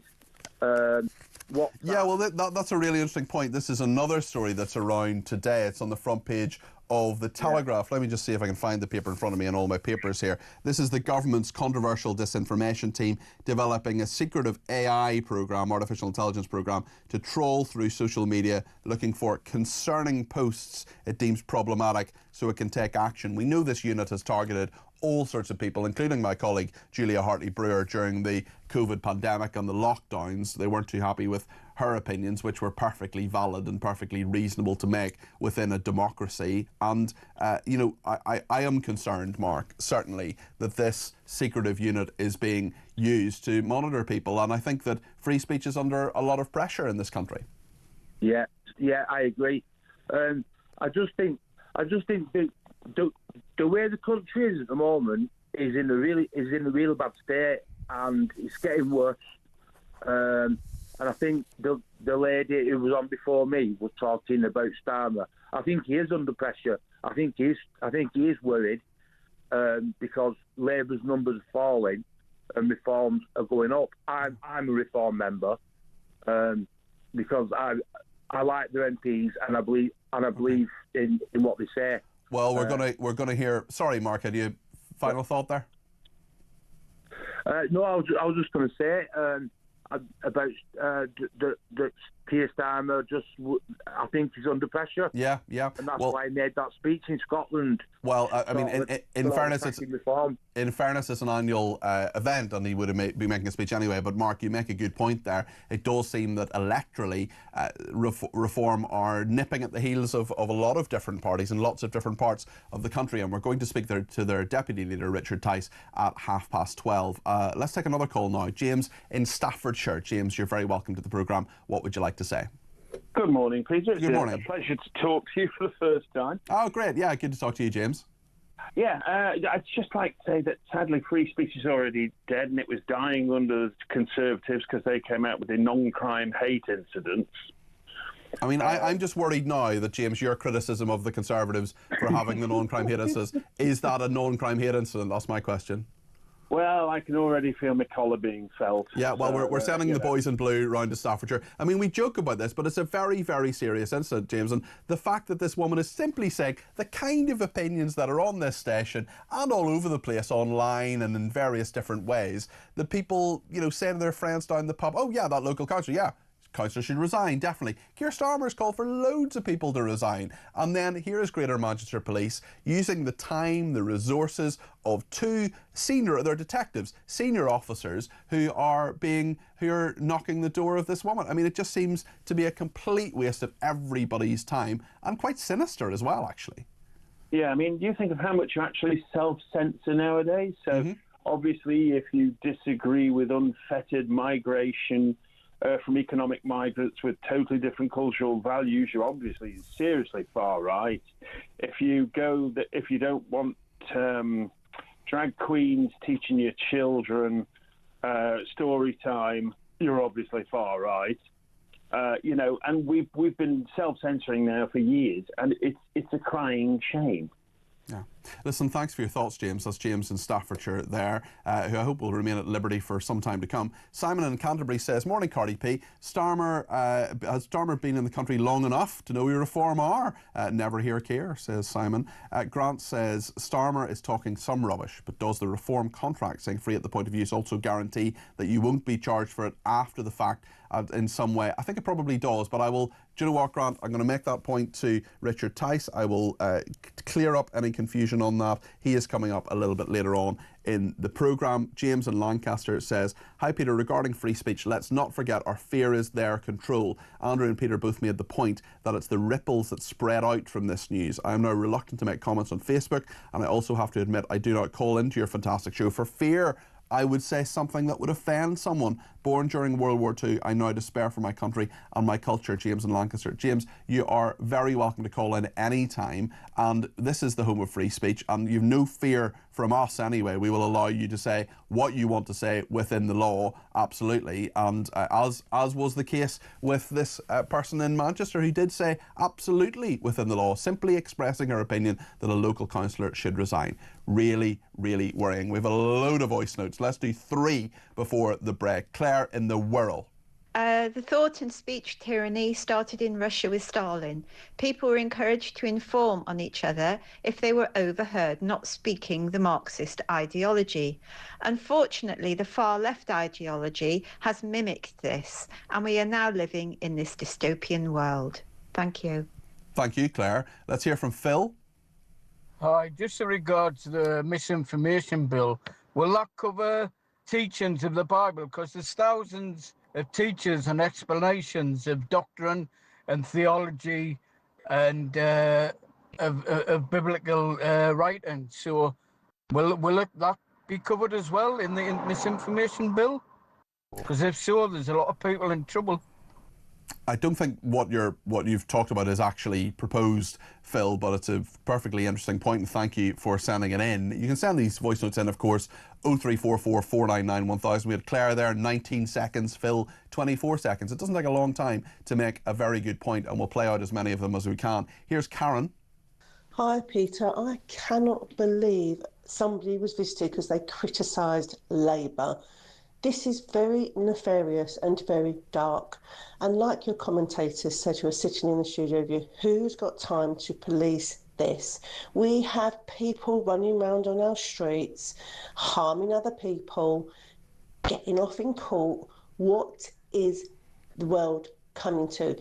This is very dark, very concerning, and you should be able to criticise whatever government is in power in this country.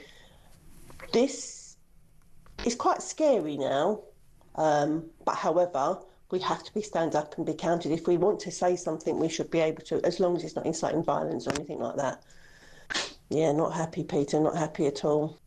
Karen, I know exactly what you think and how you feel, and there are quite a lot of people, I think, who feel the same way. Mark has been in touch and says, how can Starmer call out Nigel Farage for rare visits to Parliament when he's never there himself? He will be there on Wednesday, and there'll be Prime Minister's questions, and I'll be covering that with Julia Hartley-Brewer at around about 1:45. That's usually when Prime Minister's Questions is over, we'll take a couple of clips from it, from what Keir Starmer and Kemi Badenoch say to one another. That is on Wednesday, before Keir Starmer heads off to Washington. I'll be on with Julia Hartley-Brewer on Wednesday. Stuart says Starmer's speech is the biggest piece of gaslighting I've ever witnessed. Reform has simply filled the position on the right the Conservatives vacated. Keir's far left is the most dangerous party to everyone in Britain. Another Stuart says Starmer is announcing 2.5% GDP defence spending only because he is visiting Trump this week. He hasn't said when, and everyone knows Keir is a liar, so it won't be believed until it happens. On the fire brigade, Rob has been in touch, says that the fire brigade is not diverse enough. All I can say is how that went so well with the LA fires. Interesting point there. Max in Warwickshire says, Peter, I keep hearing you and your guests ask the question, where's the defence money coming from? Plain and simple, the poor, the old, the sick and the paid carers will be first. Peter, when are the Stasi police visiting councillors for their abusive WhatsApp messages? That's a very good point. I think that's probably the best point that's been made all morning, actually, amongst many, many good points. You can make yours 0344 499 1000 is the number to call. We're going to be talking in just a second about, we've talked about the worrying bits of AI, Labour's AI tool monitoring social media amid all these free speech fears. But actually, in Israel, there's a really interesting story that I spotted this week about, will AI help beat cancer? This is a new technology in which smart antibodies that were designed using AI could be a cure for cancer. It could revolutionise things like chemotherapy. It's a really exciting development. We're going to talk about it in just a second here on Talk.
Across the UK, on DAB+, on YouTube, on your mobile, and on your side. This is Talk. Well, thank you to everybody. I've just been talking with the team behind the scenes about how many people are getting in touch on this very, very big issue of free speech. Let's hear from Paul in Hartlepool. He sent a voice note. You can do this, or you can give me a ring on the same number, actually. Send a voice note through WhatsApp, or give me a ring on the number 0344 499 1000. This is what Paul in Hartlepool have said. Just to let you know, non-crime incidents were originally brought in around 2007. And they've gradually changed their name to this hate crime rubbish, which we now hear. At the time, we all thought they were mad. And you have to bear in mind, it was brought out by the College of Policing, which is little more than a daycare centre for failed police officers and police staff. I could also point out, I think we're going to get more of this rubbish because virtually all the senior officers now have done the Common Purpose course. Common Purpose is run by a woman called Julia Middleton, and all the public sector fast-track officers are all sent through this Common Purpose course, which is leftist centre and pro-European, and they work under the Chatham House rules. I personally knew of a few officers that did that course, and they came back more soppy than they went. Good morning. Thanks very much. Very interesting perspective from you, Paul. Sounds as if you know of what you speak. Trevor in Harrow. I can tell you how bad this government is. and they've got no foresight. Only a few months ago, they closed down Port Talbot Steelworks, which is probably the only steelworks we have to make munitions grade steel. Also, Ed Miliband is cementing up all the openings to our future fuel source of the fracking. I hate to say this, I do wonder whether they are foreign assets sometimes. I don't think they're foreign assets. Trevor, sorry, I should say, I don't think the Labour Party are foreign assets, but certainly even the fact you're having that thought, I think, speaks volumes.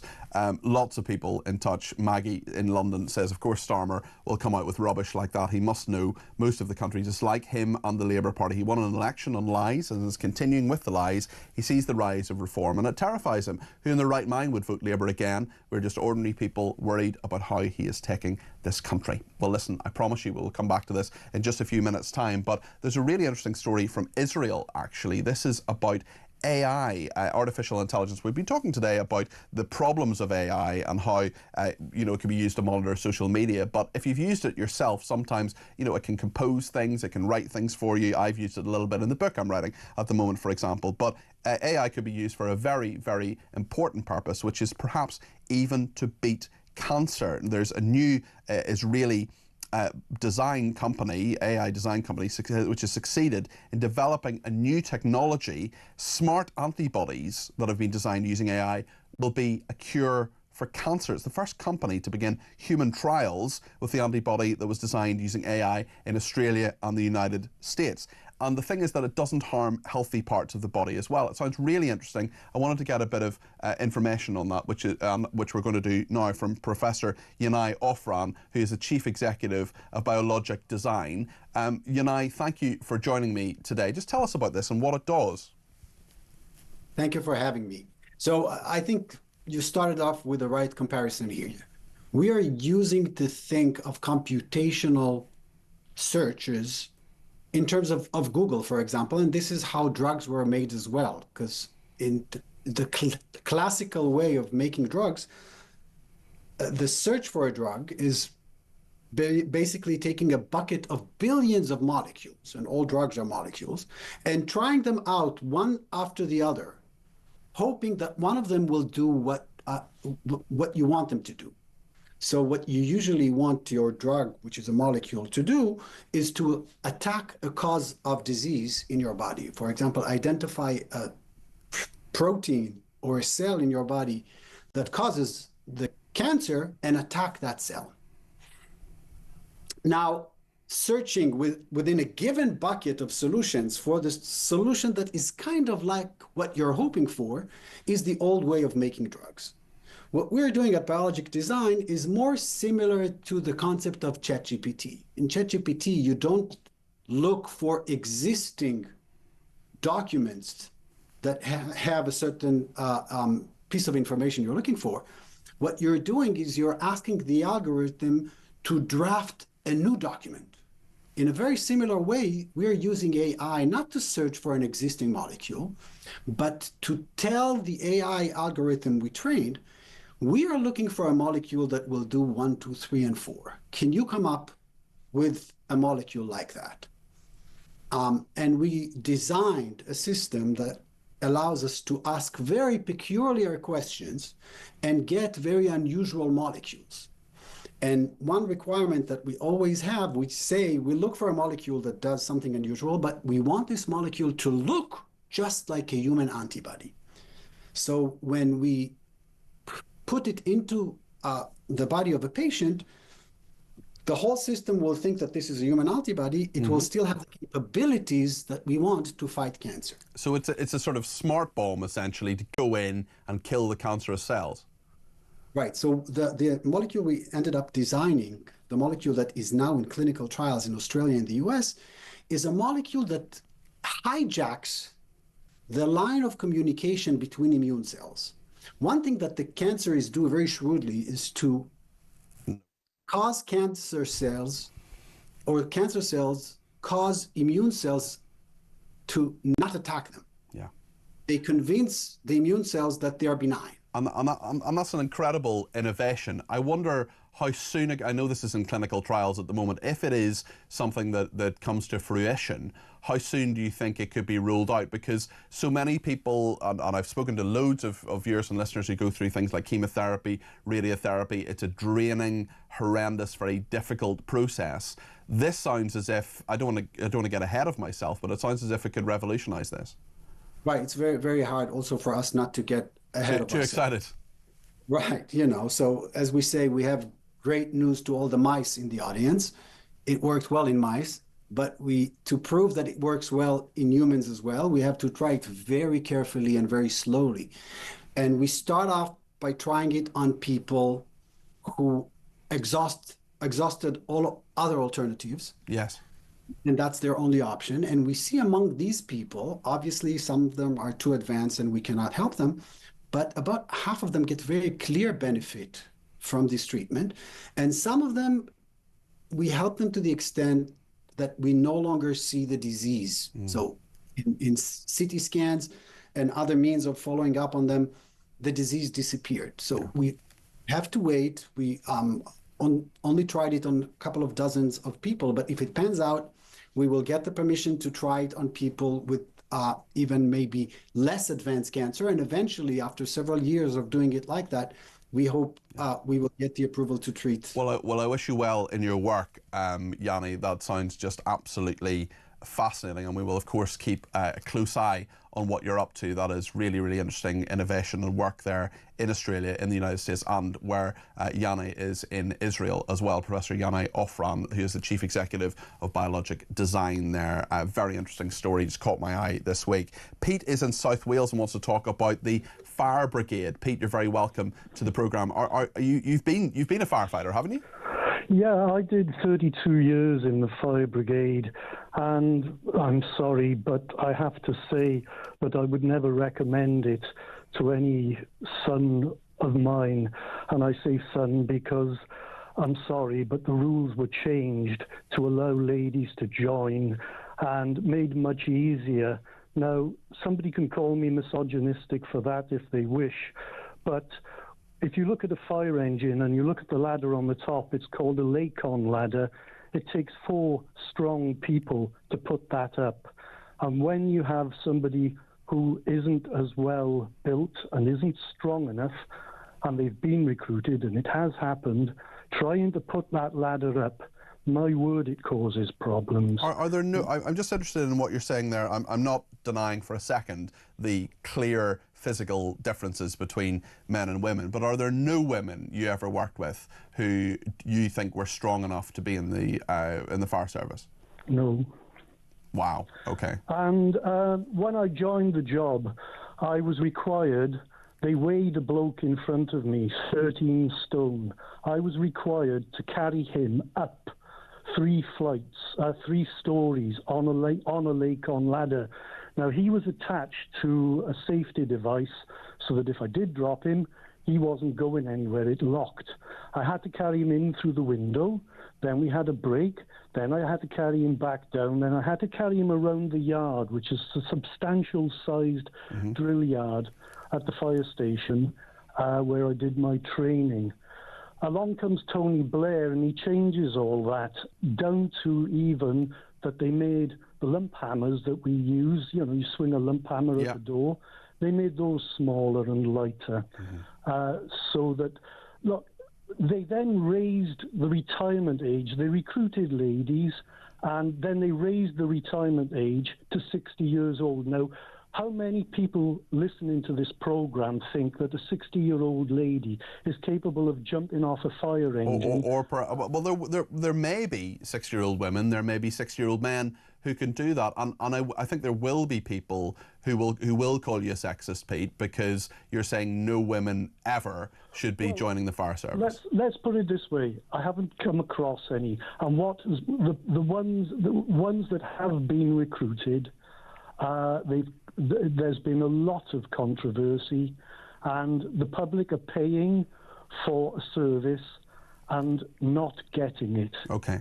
And if I was a father, which I'm not, I would never recommend a daughter of mine to apply to the fire brigade. Misogynistic behaviour is totally different topic. Does it exist? I mean, let's take that separate point, actually, and just finally ask you, Pete. I mean, we're talking about sexism, racism, misogyny in the fire service. Is that what you saw in your time there? No, I didn't see any racism, and unfortunately, in the local brigade, there was one case recently of one particular individual, and you're going to get a bad one in every battle. Yeah. And he should have been sacked immediately. And one thing that nobody can say about me is that any lady I worked with, I treated them with courtesy and respect that befits any human being. Okay. I taught them as best I could to the best of my abilities. But quite frankly, and I'm not the only one, the overall policy set up by Blair was a farce. Okay.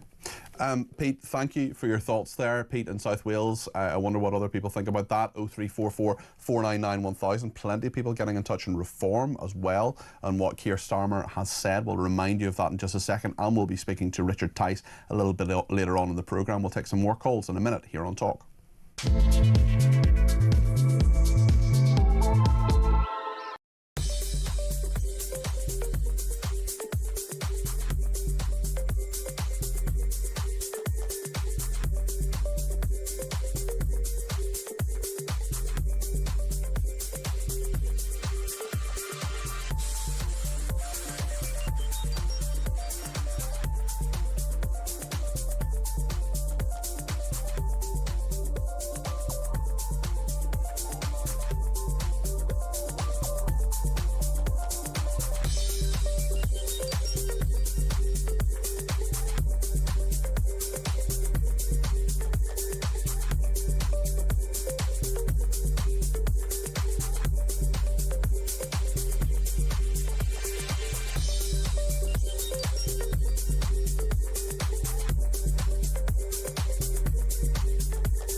Trump had asked Zelensky for an accounting of the $350 billion that we had given, and they can only provide accounting for about $90 billion.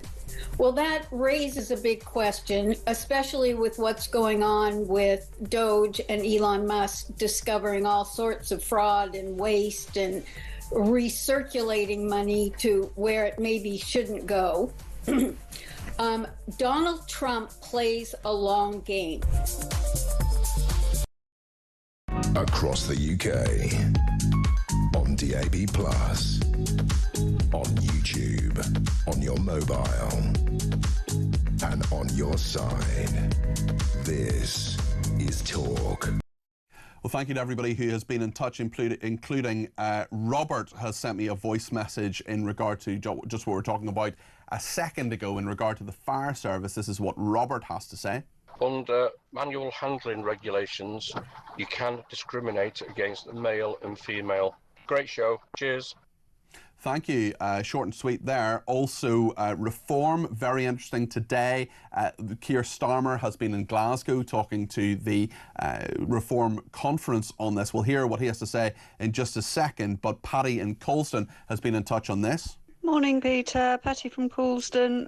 Regarding Starmer saying reform are dangerous and the right are dangerous, is he going to be telling Donald Trump that he's dangerous because he's definitely on the right and thinks the same as Nigel Farage and the Reform Party and me? I just find Starmer is, it makes my blood boil. The Labour Party are dangerous. They're dangerous to our old people. They're dangerous to our farmers.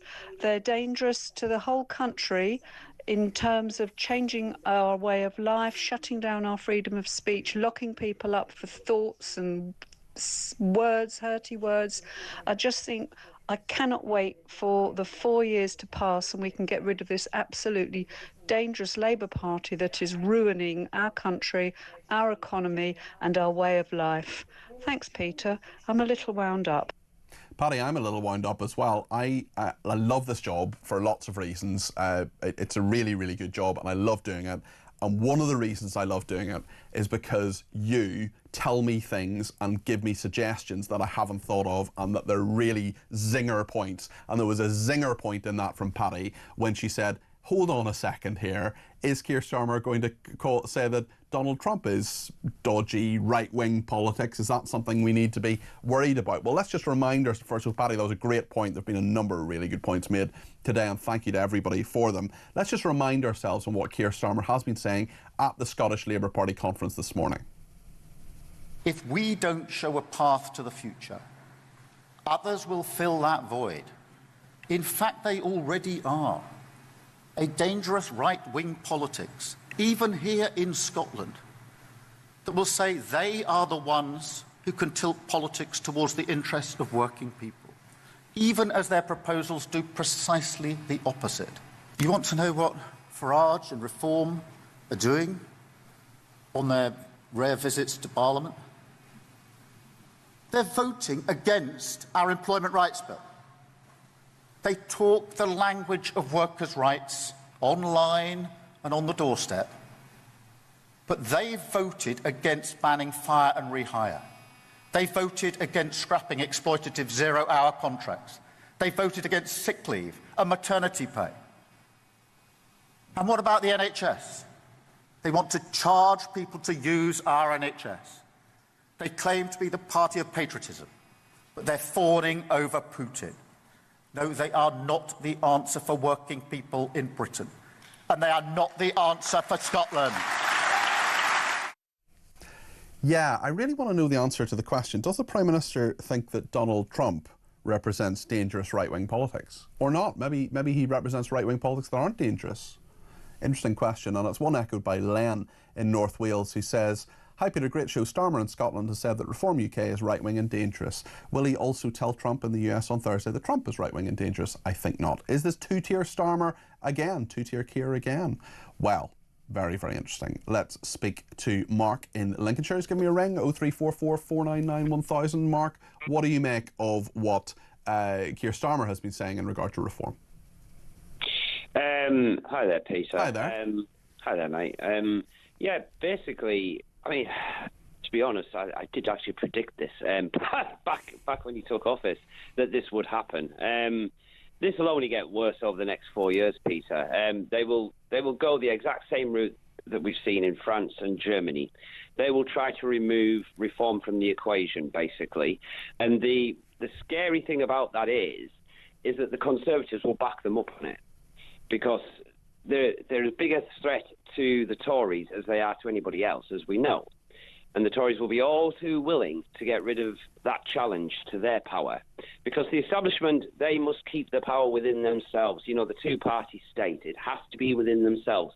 And the fact that they don't really talk like this about the Conservative Party should tell you everything that you need to know about the Conservative Party as to how right-wing they are absolutely not these days, or how conservative they are not these days.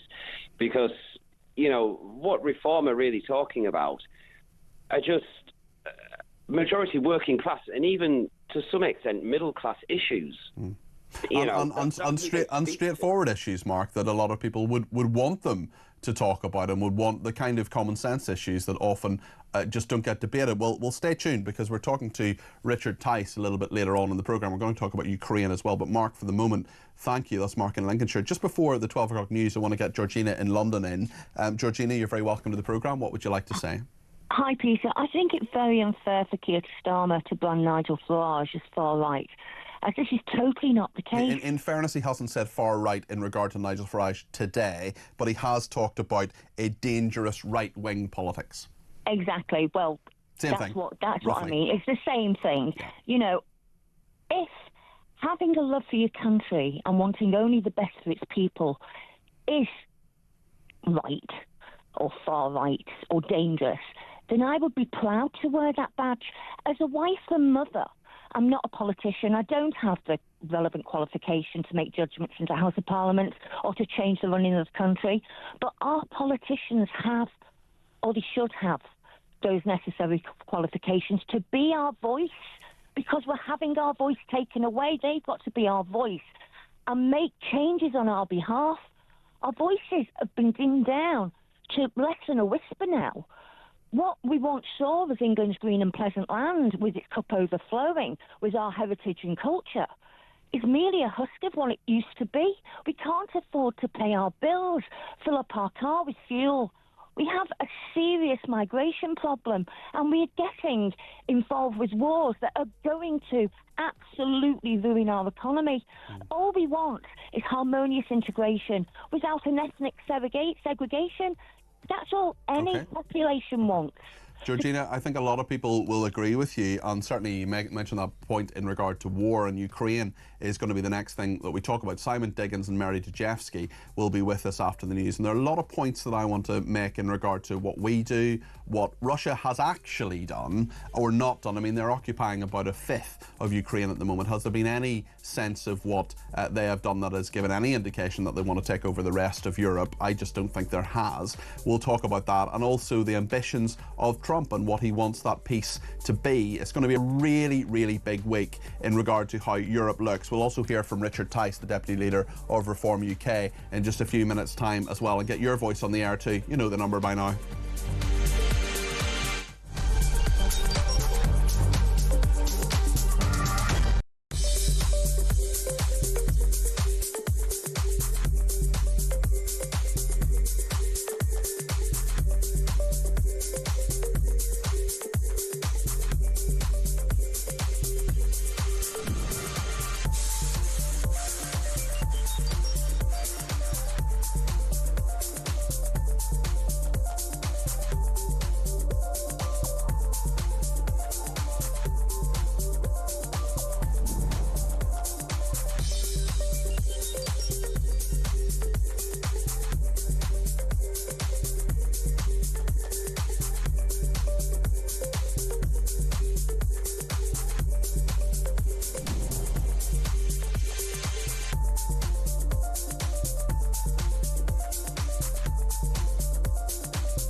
Across the UK, on DAB+, on YouTube, on your mobile, and on your side. This is Talk.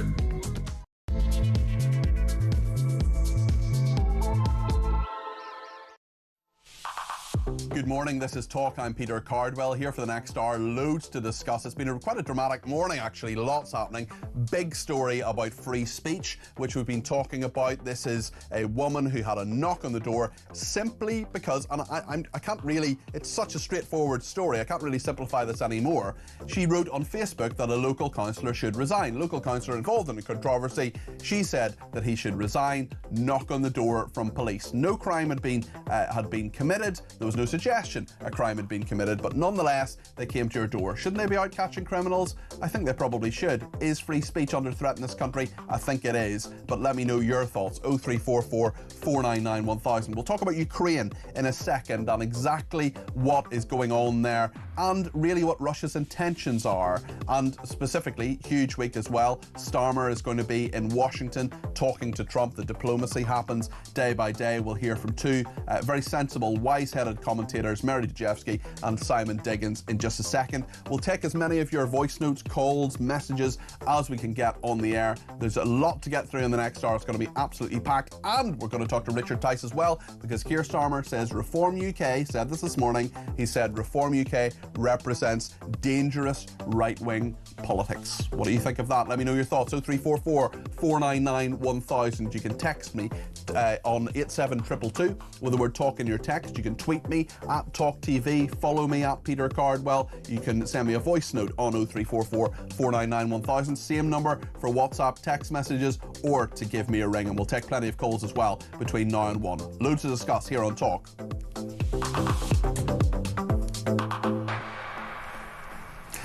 Well, Keir Starmer, as we said, has been speaking in Glasgow today at the Scottish Labour Party conference. This is what he had to say in Ukraine earlier today. Nobody wants the bloodshed to continue. Nobody, least of all the Ukrainians. But after everything that they have suffered, after everything that they have fought for, there can be no discussion about Ukraine without Ukraine. And the people of Ukraine must have a long-term secure future. Mark my words. What I have seen only makes me more determined to stand up for Ukraine, to put them in the best possible position and make sure they have the security and the hope that they need. And look, we can be proud that we stood up.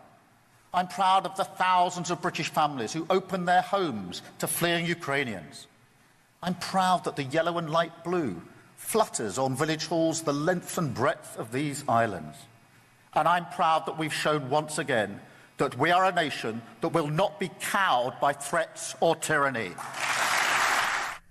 Keir Starmer there, the Prime Minister, speaking in Scotland today. A couple of very striking things over the past little while. Johnny Mercer, the former Veterans Minister, he said one company commander I spent time with in a veterans hospital near Kyiv, which he has been doing, I think it was yesterday he was there, started his time on the zero line with 130 men. He finished with 28, World War II levels of total war, and they still smile. These people are remarkable and deserve our unyielding support. Well, I wonder if you agree with that, because there's been a lot of aid given to the Ukrainians, £3 billion a year, and I think there's a lot that perhaps we need to decode in regard to what is going on at the moment. No two better people than Colonel Simon Diggins, a defence analyst, former senior military officer, and Mary Dejevsky, who's a foreign affairs columnist at The Independent.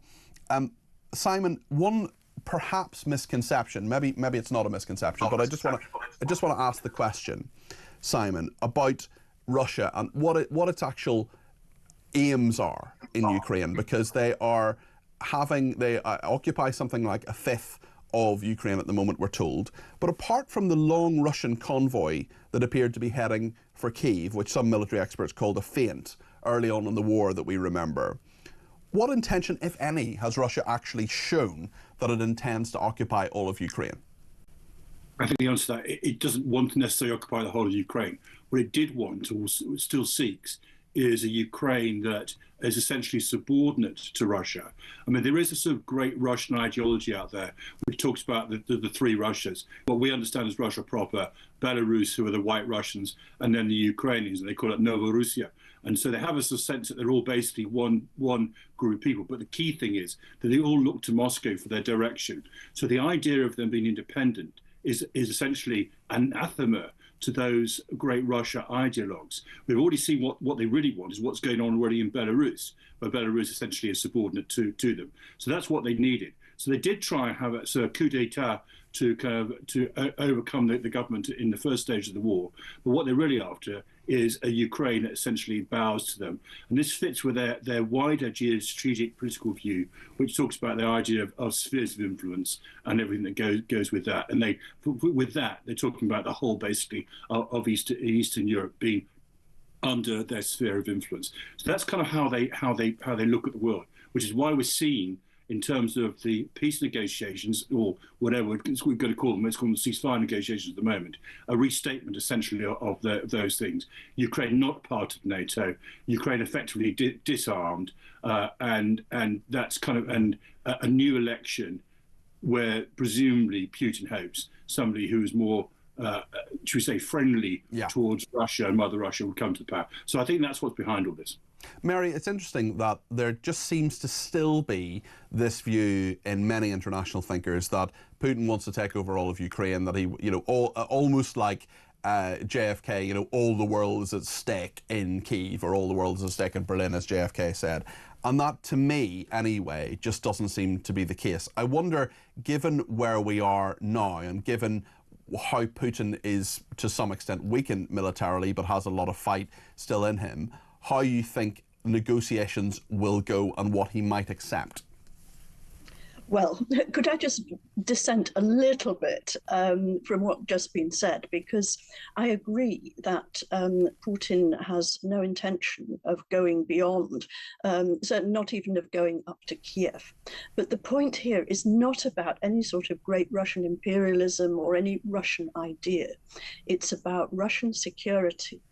And while it's probably true that Putin, he certainly wants a neutral Ukraine, whether he wants a disarmed Ukraine, I think that's questionable, could be up for negotiation.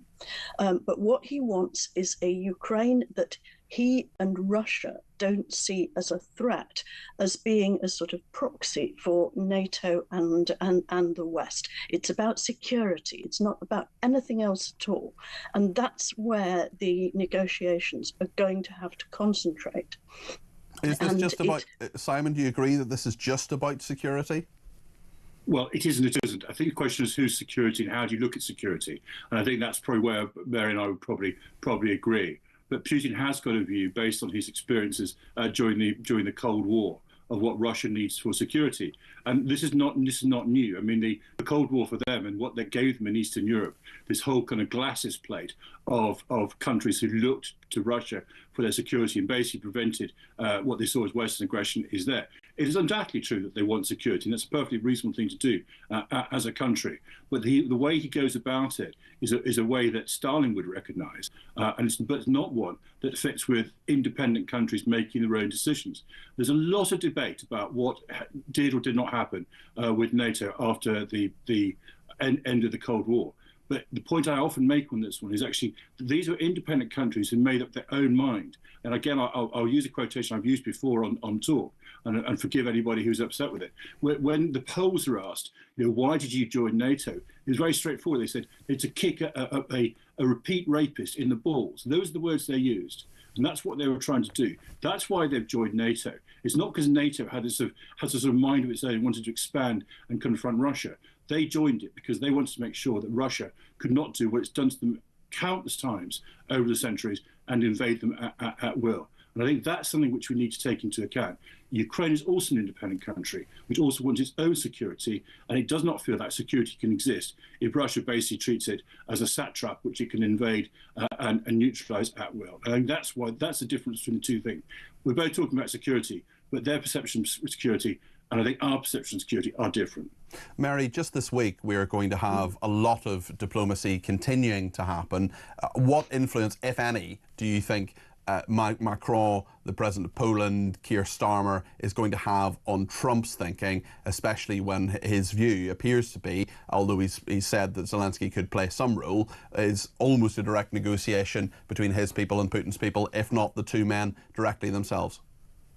Well, I think there are two things going on here, and one of them connects to what we've just been talking about, which is that both Russia and the United States, to an extent, see the conflict in Ukraine as being a conflict between the US backing Ukraine and Russia. And that's certainly how Russia sees it, and why the bilateral talks between the Americans and the Russians are absolutely uppermost on the Russian agenda.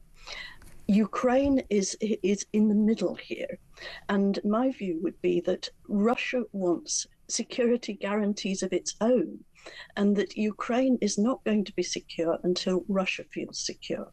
And you can give Ukraine as many security guarantees as you want, whether from the US, from NATO, from the UK, wherever. It's not going to work so long as Russia doesn't feel that it's got some guarantee of its own security in terms of the whole arms control mechanism and disarmament agreements that there were in the last stages of the Cold War, which had been sort of dismantled fundamentally ever since. And I think Russia would like a return to that. That's the primary set of negotiations which there are going to be.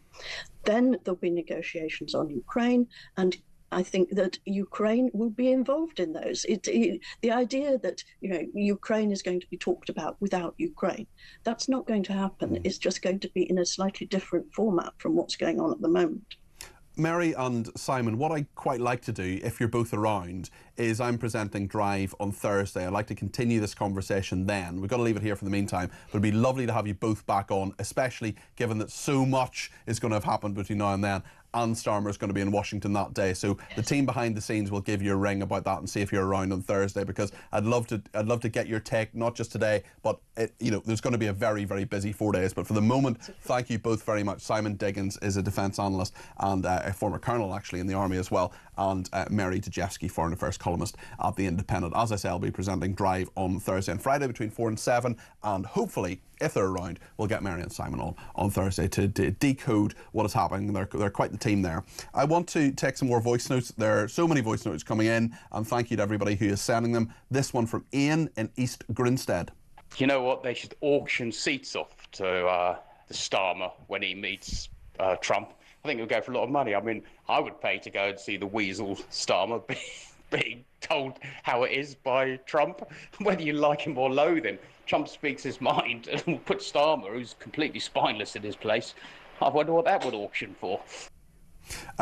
Ian, you'd be a high bidder for that, and I would imagine there'd be various others as well. Craig has been in touch.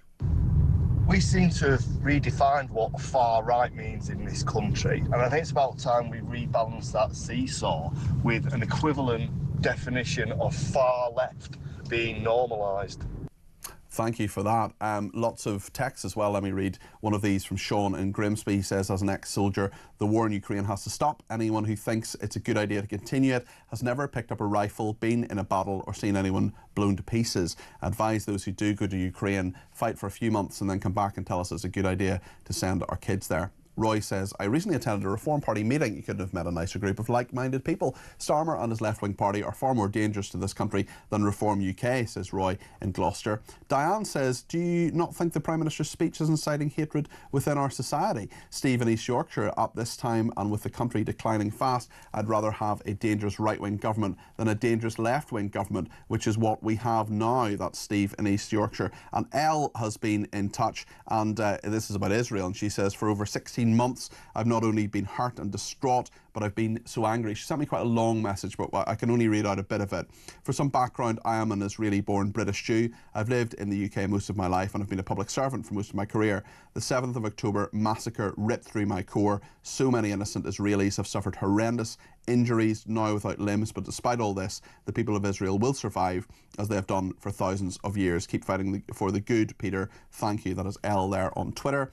And one more before the break. Pete says there are jobs in this country that do not suit women. It's not misogyny, it's facts. If you set required parameters and you pass the test, then you can do the job. If you cannot make the grade, then you cannot do the job. Never make it easy for men or women by amending standards. And actually, I'll read one more on that. This is from Catherine in Cardiff, who says, what a fantastic call from Pete in South Wales. He's the former fireman who was talking about that.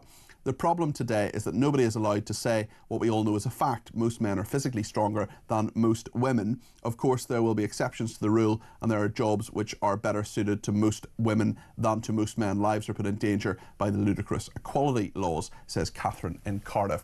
We'll take some more of your calls and voice notes. There's lots coming into the building, loads of opinions. Let's make sure you get yours heard. The main number, of course, for voice notes and for phone calls, which seem to be the most popular ways you can contact us, although there are many. 0344 499 1000. Stay with us.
You seriously believe that Michelle Obama was a man? Yes, I think the evidence points to that all round, you know. What is the evidence? But what is the evidence? The birth certificate states that it's a man. Have you seen the birth certificate? Nobody's come to me with a particular piece of paper, but... Does your son say that as well? And does he tell Trump, and does Trump agree? I don't know what he says. I'm not sure what he has to say on the subject, but many people have said the same thing. Across the UK, on DAB+, on YouTube, on your mobile, and on your side. This is Talk. Well, I've just been talking to the team behind the glass, and I don't think we've ever had as many voice notes coming in. I'm going to get through as many of them as I can between now and 1 o'clock. We're also going to talk to Richard Tice. Some of you have messages for Richard Tice. He's the Deputy Leader of Reform UK, of course. Let's hear from Ian in Nottingham. This is in regard to Starmer's comments, the Prime Minister's comments about Reform UK this morning. This is what Ian in Nottingham has to say. Good morning, Peter. It's good to hear that Mr Starmer, two-tier, is spouting off about reform. It's just a pity he doesn't wake up and smell the coffee on a Sunday morning. And that coffee is that we don't buy it anymore. Anyone who disagrees with him is a far-right thug. However, most people disagree with him because he is a complete and utter plonker. So he can stand there on his podium and he can go all he likes. But his days are numbered. Hallelujah. Thanks, mate. That was a disturbingly accurate impression of Keir Starmer there. Derek says the Labour Party destroyers are the biggest threat to our way of life. The Labour Party hates the white working class. The Labour Party hates pensioners. The Labour Party hates British farmers. These Marxists intend to wreck everything, says Derek. We're also talking about the free speech story this morning as well. The woman who had police officers at her door. This person says, doesn't sending police to counsel people or stop them without a crime or reasonable belief of crime count as harassment, including public shaming of having police at your door? Diversity in the fire service, another thing people are talking about. Loads of different comments this morning. Stan in Pinner says, good morning, Peter. Regarding diversity in the fire service, you can't make someone join if they don't want to, and if it means dropping physical standards, it shouldn't be allowed. The police are wasting their time, by the way, calling on someone who said something apparently perfectly acceptable and legal, presumably to intimidate. Whatever force the officers belong to ought to be investigated. Excuse me, it's Greater Manchester Police. Stan, very interesting thoughts there. And do you know what? We have, look, there's free speech in this country, but it's free speech obviously within the rule. You can't come in this station, for example, and incite violence and say things that are illegal. But as I always say, you know, we're not just the home of free speech, but we put whatever people want to say, even if I wholeheartedly disagree with it, which has been the case on many occasions. If it's within the law, people say it. But that's the point. Within the law, and calling for a councillor to resign, that's just 100. I mean, a blind man on a galloping horse knows that's within the law. Lots on Starmer as well. Kate in Leeds, another voice note. What do I think about Starmer saying reform are dangerous and right wing? I think the police should go around and arrest him for, you know, I mean, it is a horrible, horrible person saying that. No, I vote reform. I'm certainly not far right at all. I'm just fed up of this government and the last, to be fair. Thank you. Bye. Thanks, Kate. Bob? Regarding the free speech issue, I believe that Keir Starmer should resign. I believe Rachel Reeves should resign. I believe Angela Rayner should resign. I believe the whole Labour government should resign. There you go. I'll await the police knocking at my door. Thank you. Well, thank you, Bob. Very interesting. And I think that just typifies what so many people think of this utter nonsense from Greater Manchester Police. Let's hear from Chris in Ottershaw. Starmer has a pop at reform by claiming that they hardly ever turn up at Parliament. Well, I watch Prime Minister's Questions Time every week, and reform are usually there, which is surprising, really, because if ever they were to ask Starmer a question, they won't get a straight answer. So there's probably no point in being there anyway. Great show, Pete. Cheers. Michelle has been in touch from London, 0344 499 1000. Michelle, you're very welcome to the programme. What would you like to say? Afternoon, Peter. You're looking much better, darling. Thank you. I'm feeling it. Yeah. Been listening to your show all day. Oh, I've had to have an extra cup of tea. It is absolutely unbelievable. How dare he tell people who love their country, who love their culture, and who love their flag that we are right wing? I think this is very rich from somebody who's coming over like a fascist. Well, I don't think there's anything wrong. I mean, Michelle, I don't think there's anything wrong with being right-wing. I don't actually think fundamentally there's anything wrong with being left-wing, although I disagree with most people who describe themselves as left-wing. Where have we got to that calling someone right-wing, not far-right, not anything like that, calling someone simply right-wing is almost a term of abuse, Michelle? I know it is, and I find it really, rude. I mean, why isn't the police going round his door? Do you know what, Peter? We have really lost the plot. You're treating criminals like victims and victims like criminals. And, you know, people have to stand up for their rights. You can't take away democracy. I would love to be a fly on the wall when he goes to visit Donald Trump. Well, I want to know if he's going to ask Donald Trump, or if he's going to say that Donald Trump represents dangerous right-wing politics. That could be an interesting one. Michelle, thanks for your comments. Appreciate that. Simon says, I support this fireman, the fireman who was on earlier on, former fireman, in everything he says. You want the biggest, most powerful bloke coming through the door when the fire is burning to pick you up and to say, may I be of assistance, sir? That is Simon in Paddock Wood.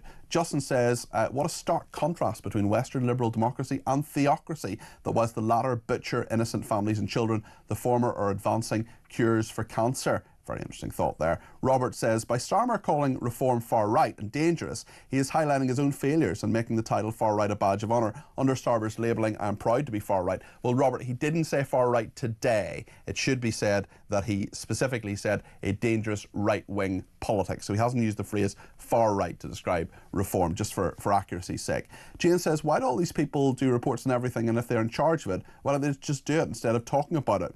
John in Long Lawford says the only danger to Britain in today's political arena is Starmer himself. Reform, in my view, are the only party who can safeguard our country's future, says John. We've had a lot of messages like that. Another person says, would those coming over in boats wanting access to join the UK be willing to fight, or would they be staying here keeping the local women warm?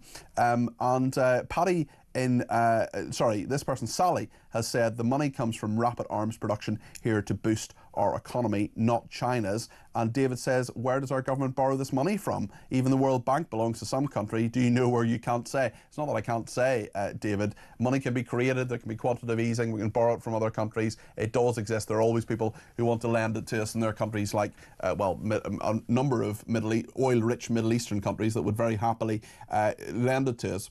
Brian says, following the murders of my MP and friend David Amos and Joe Cox, the police take threats to public officials seriously, so that's why they did visit the woman concerned in Greater Manchester. That said, having complained, the councillor should be sacked if he doesn't resign.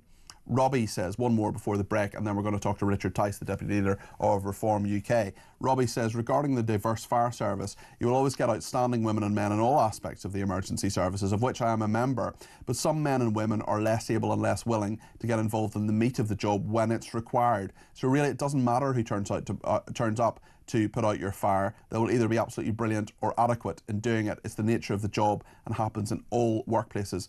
Great show, says Robbie. And Robbie, I know you're a member of the emergency services, and I want to say thank you to the ambulance man who helped me. I think it was a lady just a minute ago who was talking to us there, Michelle, who said it was looking better. And yes, a few weeks ago, it wasn't an ambulance. Some people know about that. Not to go on and on and on about it, but just because it's Robbie has mentioned it, the ambulance men who helped me were incredibly helpful.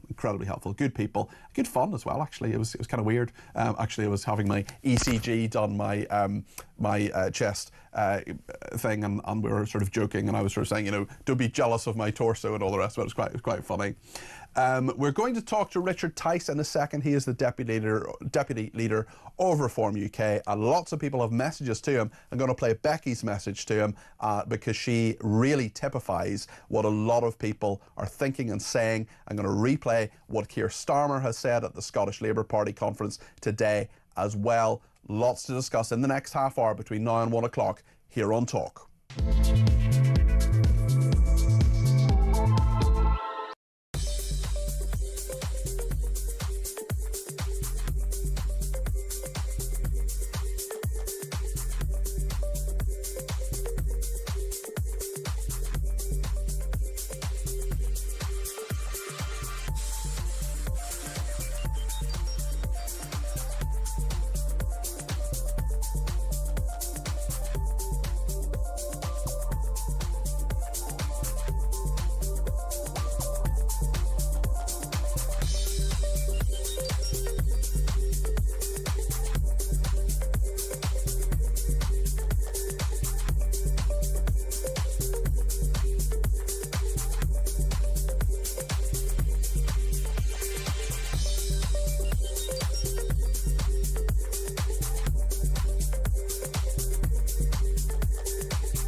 Across the UK, on DAB+, on YouTube, on your mobile, and on your side. This is Talk. Now then, lots of messages coming in on all sorts of different issues. Gary in Liverpool says Starmer saying the Ukrainians should have a say in Ukraine's future. Well, what about us British having a say in Britain's future? What about the Chagossians and the future of the Chagos Islands? This man is the tyrant, says Gary. Terry, well, I don't think he's really a tyrant. I mean, we use that word, but certainly when you think of Putin, he's definitely a tyrant. Terry in Slough says, in my opinion, this useless Prime Minister has lost all credibility. Calling Reform UK right-wing because they want to put the British people first shows how out of touch he is with the British people. Brian says, Starmer is not gutless. He's just backed Ukraine in contradiction of Trump. He is a wimp, but not on this. Interesting thought from him. And Mike in Lincoln says, afternoon, Peter, I just hope Starmer keeps up with his rhetoric about reform. All he's doing is driving more and more people into the arms of what he and his ilk define as far right, what the rest of us call common sense normal. The change is coming, and there's nothing the same old uni party can do to stop it now, says Mike in Lincoln. Well, thank you to that. Beverly has been in touch with a voice note. This is what Beverly has to say. Is Starmer using those glasses from Lord Alley that actually enable you to read information from the frame, which would account for why they would cost thousands and thousands of pounds? As he seemed to be doing that in his last speech, he kept looking up at the frame of the glasses and taking a few seconds and then continuing with his speech. I think he is. I'm just wondering, because he doesn't wear the glasses all the time, does he, either? Beverly, I think the more likely thing is that he's sort of looking up because he's looking at an auto cue, and often what they have, I've a bit of experience of this with politicians, they don't put the auto cue in front of them, they do it at the side. So he will sort of look up to the side and look up to the auto cue. It's kind of projected on a piece of glass. So I think that's the more likely scenario. But yeah, those glasses, I think they're not super dynamic and have amazing sort of things that they can do. I think they're just very, very, very, very expensive glasses. I don't know if they're by Lord Alley. I'd love a journalist to ask Starmer. I've been asking for an interview with Starmer for some time. I'd love a journalist to ask him, is the suit you're wearing, are the glasses you're wearing, are those paid for by you or paid for by Lord Alley? I think that would be a question worth asking him. Right then, let's speak to another politician now. Richard Tice, he is the Deputy Leader of Reform UK. Richard, you're very welcome to the programme. Peter, very good afternoon. Good to see you. You are under fire from Keir Starmer today. I'm sure you're very, very worried about that. Quaking in your boots, no doubt. Let's just remind ourselves of what Keir Starmer said at the Scottish Labour Party conference earlier today. If we don't show a path to the future, others will fill that void. In fact, they already are. A dangerous right-wing politics, even here in Scotland, that will say they are the ones who can tilt politics towards the interests of working people, even as their proposals do precisely the opposite.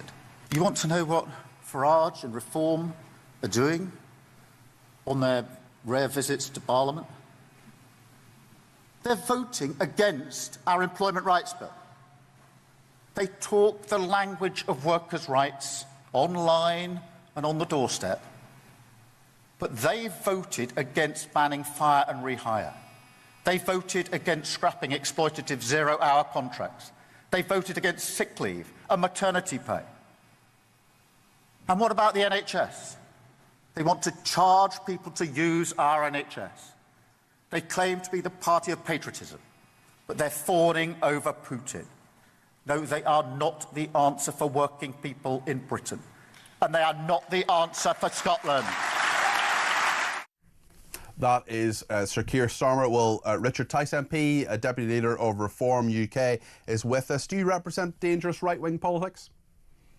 Well, I have to say, Peter, I laughed as I sort of spat out my cornflakes this morning as he made that ridiculous speech. I mean, honestly, what it shows is that he and the Labour Party are terrified and petrified of the progress of reform, not just across the whole of the UK, where we're now leading in many of the opinion polls, but also in Scotland, where we've been soaring in the polls as well. Labour in Scotland have been sinking in the polls. I think we're give or take equal with Labour in Scotland, or within just a couple of points. And that's because actually we're standing up for decent, ordinary working folk. We've got the policies of common sense that many of your listeners have been reporting to you today. And it's interesting now, the Prime Minister is so desperate, Peter, that he's resorting essentially to telling blatant lies. And let me just run through a few of them for you. First of all, in terms of appearing in the House of Commons, I'm in the top 10 backbenchers for speaking. So I think our appearances actually are quite regular. I think a lot of the criticism is of Nigel Farage and so many of his trips abroad and him being in America so much as well. He's a leader of a party, and let's be honest, the Prime Minister's not exactly known for his appearances in the House of Commons. The next lie that the Prime Minister told was with regard to the NHS. We've never suggested charging people, far from it. We keep repeating free at the point of delivery. What we've done, and what the Health Secretary Wes Streeting did, was to copy our policies of saying, actually, in order to bring the waiting list down and improve healthcare for everybody, you've got to make greater use of the independent sector. The NHS should be buying millions of operations from the independent sector to get waiting lists down. With regard to the employment bill that he referred to, the reason that we voted against that was because businesses, and I'm a businessman, we know that that employment rights bill is an absolute job destroyer. Many businesses are not taking people on because of the egregious costs of that employment rights bill. And then with regard to... So we'll get to the next bit in a second. So what would reform do for working people? What would you do differently to what the government is doing now? The key thing is you've got to make it easier for businesses to employ people, not by lifting the national insurance, not by making it more expensive. What we want to do is to make work pay, which is why our key economic policy is to lift the starting point at which you pay any income tax whatsoever to £20,000 from £12,500. That's a massive difference to help people get off benefits back into work. Absolutely crucial. And then just coming on to the issue of defence, I just want to remind everybody that back in the election 7 or 8 months ago, Reform was the only party that had a clear path over a 6-year time frame to get to 3% of defence spending on GDP. Okay, and we showed how you pay for it. There are worries, though, certainly articulated by that now iconic interview between you and Julia Hartley-Brewer, but also others, that Reform, and I'm actually interested in putting this point to you, Sir Ed Davey, the leader of the Liberal Democrats, called Reform Trump bootlickers. Now, I know Nigel Farage has obviously made clear that there is a divergence of opinion in terms of Zelensky being a dictator and other aspects of the policy in Ukraine, but there are worries, not just politically, there are worries in the country as well, that Reform UK is not part of the consensus. I'm not saying they should be necessarily, but that they're more on Trump's side than the side of the British people in terms of mainstream opinion here. Well, look, I've been absolute resolute in supporting Ukraine since day one. I've always said it's right to give them support. I've personally donated a 5-figure sum. I've personally bought a 4x4 pickup, filled it with first aid supplies and driven it to Ukraine and handed it over to frontline soldiers who I've spoken to about some of the challenges. I've stood at the cemetery. I've seen mothers weeping over the graves of their sons. That cemetery I went to has doubled in size in the last 12 months. What our support from the West to Ukraine has done is put it in a much stronger position to repel the monster Putin, the aggressor Putin. But ultimately, and where Julia was completely and utterly wrong, is that only 30% of conflicts and wars are solved by one side defeating the other. The vast majority are resolved by complex, difficult compromises and negotiations that take place. And I think that, you know, I have been asking on these programmes for the last 3 years, how does this war end? What does peace actually look like? And let's remember, it doesn't matter whether you like President Trump or not. The point is, he has an electoral mandate, a big mandate, to try and secure a peace deal. And what I've said to people is, it must be right, having put Ukraine in a stronger position from which to have a negotiation, it must be right to try for peace. Put everything on the table. There's a huge amount of different moving parts. If you don't try, you've got no chance. Okay. There's no guarantee you get to some form of deal. There's a lot on the table. Some of the things, for example, that the consensus very rarely talk about is, well, what about NATO membership or some form of light membership? What about the $300 billion of frozen Russian state assets in primarily central banks across Europe, rather than just use the interest on that, we should be using all of the capital of that, as recommended by Bill Browder, for example. All of these things need to be on the table so that one can see whether or not one can get to some form of deal. If you don't try, you've got no chance. I don't think that's an unreasonable position. Richard, they often say, and you may feel as a professional politician, that speeches, interviews, do they actually change anything? Well, we've a voice note from Becky. It's only 16 seconds, and I'm going to play it to you because I think what Becky's message, I'm told, I haven't heard it, but displays, is that political speeches by Keir Starmer do have an effect. This is what Becky had to say. Morning, Peter. Becky from Worcestershire here. Could you give Richard Tyson a message when he comes on? Tell him that you should thank Keir Starmer because listening to what he said this morning, I've just joined the Reform Party. So thanks, Keir, and Reform, here we go. Richard? Well, there we are. Thank you, Becky. Well done for listening to talk, and well done for making that decision. I just want to say thank you. I think that, Peter, is because actually politics now, it's about how we're going to make people better off, how we're going to make our streets safer, how we're going to protect our borders. We've got answers to all of those things, and I think that's why our membership now has soared past 200,000, including Becky. Thank you, Richard. That's Richard Tice there, is the Deputy Leader of Reform UK, MP for Boston and Skegness. There's some breaking news from Northern Ireland, and that is that a man has been taken to hospital after a shooting in West Belfast. This is in the Bellsteel Manor area of Dunmurry in West Belfast. Cordons are in place. The road is partially closed. It's understand the man was driving a taxi at the time of the shooting. If we hear any more on that between now and 1 o'clock, of course we will bring it to you, as we will bring you many opinions from many people. There are lots of voice notes, calls, texts. We'll try and get through as many as we can between now and 1 o'clock. Stay with us here on Talk.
If you were a doctor, you just need to say to the GMC, I have changed my gender, and they will give you a new number. Your doctor's registration number is meant to come with you. Yes. And if something has happened and you have been suspended for 3 months or more, but you're now back practicing, that'll be visible on your public-facing register for, I think it's 15 years.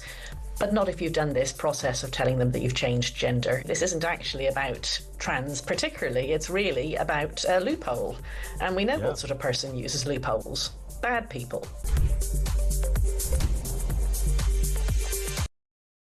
Across the UK, on DAB+, on YouTube, on your mobile, and on your side. This is Talk. Caroline is in London and has given me a ring on 0344 499 1000. Caroline, great to have you on the air. What would you like to say? Oh, great to speak to you, Peter. I went to see my MP when I was living in Hove, and he's actually in the cabinet now. And you went to see your MP? Yeah. Okay. Yep. Who was a Labour MP, and now he's in cabinet. Okay. And I went to see him 3 years ago, Peter. Mm-hmm. My concern about free speech and democracy, and he looked at me like I was a lunatic. So I was aware of things a long time ago. I never thought in my wildest dreams the United Kingdom would would become, well, it's a dictatorship. And what my big worry is that the middle classes haven't woken up. Is it a dictatorship, though? Because, I mean, in a dictatorship, you wouldn't have outlets like this, for example. We couldn't have this conversation in North Korea or even Russia and places that do have some degree of freedom, Caroline. So, I mean, free speech does exist. It's how it's policed, though, isn't it? Well, no. My mother was a Holocaust survivor, okay? Goodness me, And the only way she survived was to keep her mouth shut. She couldn't even stand on the floor in case it made noises in the floor. So for me, without free speech, we've got no life.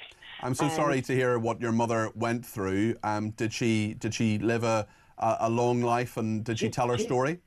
She's alive. She's 92, and yeah, she made it through. But obviously, you know, I know the damage that the lack of free speech is. Yes, we're not North Korea yet, but what Starmer is doing is creating a police state for a grandmother to have a police come to her door. Yes. For say that to me is the beginning of a very, very, very dark path. If people sorry, it's my dog. If people don't wake up very soon, we're in big trouble. And my big concern about reform, I really wanted to ask you this, is it doesn't matter how many members they've got. If they're not organised and they don't have constituents everywhere, how are they going to win? Well, the organisation is a big thing. Look, I'm not a member of any political party. I'm not telling anybody how to vote or to vote for Reform UK or the Liberal Democrats or Labour or whoever. But the point is, I mean, it's interesting when you actually look at the numbers, because Reform, as they said themselves, Nigel Farage has said this a number of times, Richard Tyson, others, they weren't that organised at the last election. They got 4.1 million votes and 5 MPs. The Liberal Democrats were organised. You can say what you like of the Liberal Democrats. They're a very well organised, well-oiled machine when it comes to elections. And they got 600,000 fewer votes and 72 MPs. So there's definitely a task ahead for Reform UK and for lots of other political parties to be particularly well organised when it comes to the distribution of the votes and how our system actually works. Caroline, thank you. I appreciate that. Brian says, all our problems emanate from our inability to afford taxes and give the exchequer enough. Tax is triggered by spending and money moving. So the rich who sit on money pay no tax. We all spend all our money. There is the problem. The politics of Labour in Wales have really worked well over the last 25 years. Rule on next year, says Jane with her tongue firmly in her cheeks. Sue says, it's clear that Starmer hasn't read Reform's contractor manifesto, or he has read it and he's lying again.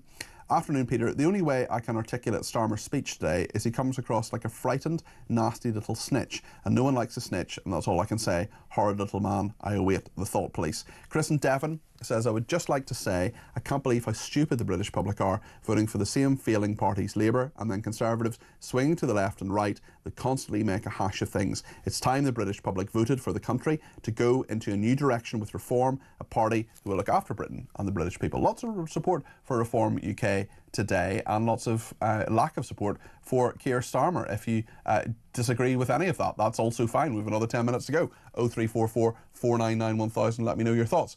Paul in Burnley has a voice note on Starmer. The parallels between Starmer's government and the Soviet Union are striking. Alexander Solzhenitsyn, the famous Russian dissident, said, a communist regime is easily recognised because it spares the criminals and jails its political opponents. People aren't far right, they've just been right so far. And it's not hate speech that they've been using, it's speech that Starmer hates. Thank you. Thanks very much for that. I don't think we're anything like the Soviet Union, and I think that, you know, there aren't gulags, there aren't people being thrown into concentration camps, and I do think we need, I absolutely, support your right to free speech, Paul, and that's why I've played your voice note, but I respectfully would say that it's, there are people who say it's like the Soviet Union, it's like North Korea. We're not there. Hopefully we'll never get there. And we do have stations like Talk, and we do have free speech in this country, but it is under threat. There are problems, and we do need to talk about that. Ken is an Ask It. With regards to the lady who had the thought police knock on her front door, welcome to Starmergrad, the new incarnation of the UK. I've gone online and joined the Free Speech Union, and if the police ever knock on my front door, I'll be saying no comment, no comment. And I will tell them I'm calling the Free Speech Union to report what you're doing here. Thanks very much, Peter. Thanks, Ken. I think perhaps you could have a small rule if there was ever a revival of a low. You would be well placed for that. Tristan has been in touch. I will always criticise Labour. I will criticise them on any platform that I see fit. I just won't use any derogatory language or anything like that. But in my eyes, they are absolute disgraceful. How they've treated farmers, how they've treated pensioners, what they're doing to local businesses, they're a disgrace. The only threat to this country is Labour and Keir Starmer. Reform may not be the antidote, but they're certainly making a huge difference and they're making waves. And I'm also a Reform member, and will be looking to run in the local elections within Bedfordshire when I'm able to do so. Thanks, Peter. Bye. Tristan, I just want to say one more time, I'm not a member of any political party, but I admire anybody from any political background who wants to put up and, stand as a candidate. I've said that of independents, I've said that of people of all sorts of political persuasions. So Tristan, good for you for wanting to take part in the political process. Not everybody does. Steve is in Sevenoaks and has given me a ring about the fire brigade. Steve, you're very welcome. What would you like to say? Hi, Peter. Hi there. Yeah, I was touching on the subject of the women in the brigade. Yeah. My wife is now retired from the brigade, but one of the things, the lasting memory that I took when she obviously started as a lowly trainee up there in London, and basically what happened was that the guy that ran the Old Kent Road station, which she sent out to first time, hit the nail on the head. And he turned around and said he had a group of guys, that one was an absolutely huge man that played prop forward for a rugby team, another guy was an electrician, another guy was a plumber, and they'd all come into the brigade and they all had certain jobs. And when he needed one of those to do a certain job, as in regards to my wife, who was quite smaller than the others, and if they needed to put someone in a smaller place to do something, guess who stepped forward? The female that went in, because it was easier, because he used the people there. Everybody in the brigade have all got their jobs and their skills, and women have got the place, and a lot of the equipment has been changed purely to make it easier so the men don't injure themselves and the women don't injure themselves.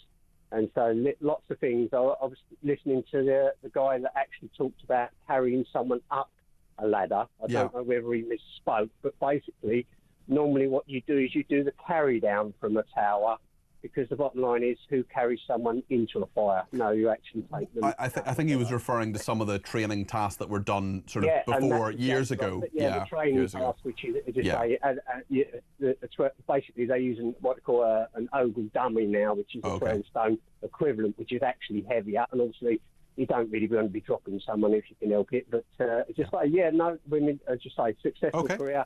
Okay. Well, good for your wife, and thank you for your perspective, Steve. Very interesting, Steve, in Sevenoaks there. Andrew's in Hertfordshire is up next. Andrew, what would you like to say? Good morning. You do a cracking job. Look, do you remember when Trump was doing well and he came out with MAGA, Make America Great Again? And Hillary Clinton said, you know what we call these people?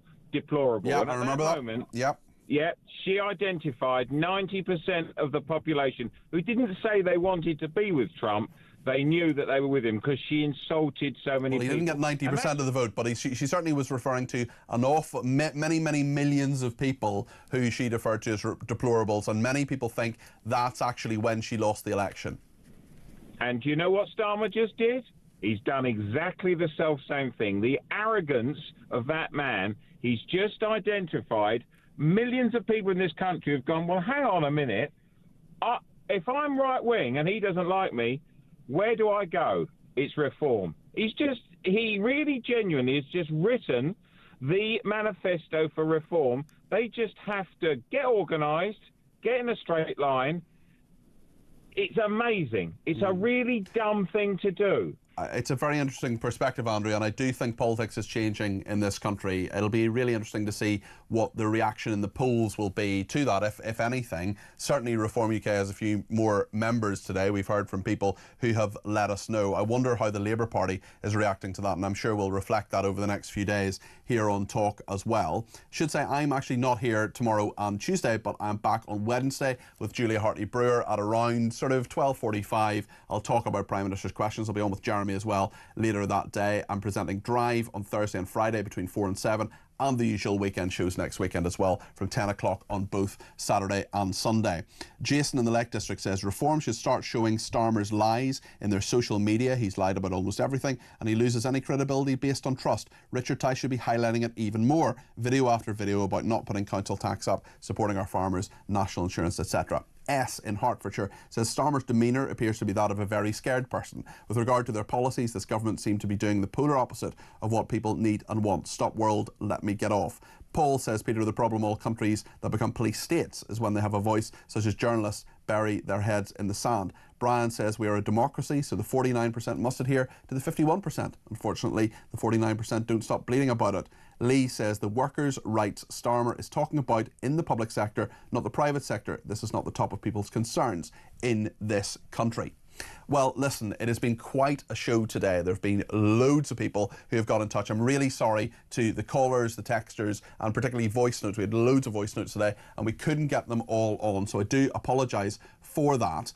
But we do get as many on as we can. And all I would say is please join. Mike Graham's on tomorrow morning from 6 o'clock with Morning Glory. I'm back on Thursday and Friday, as I said.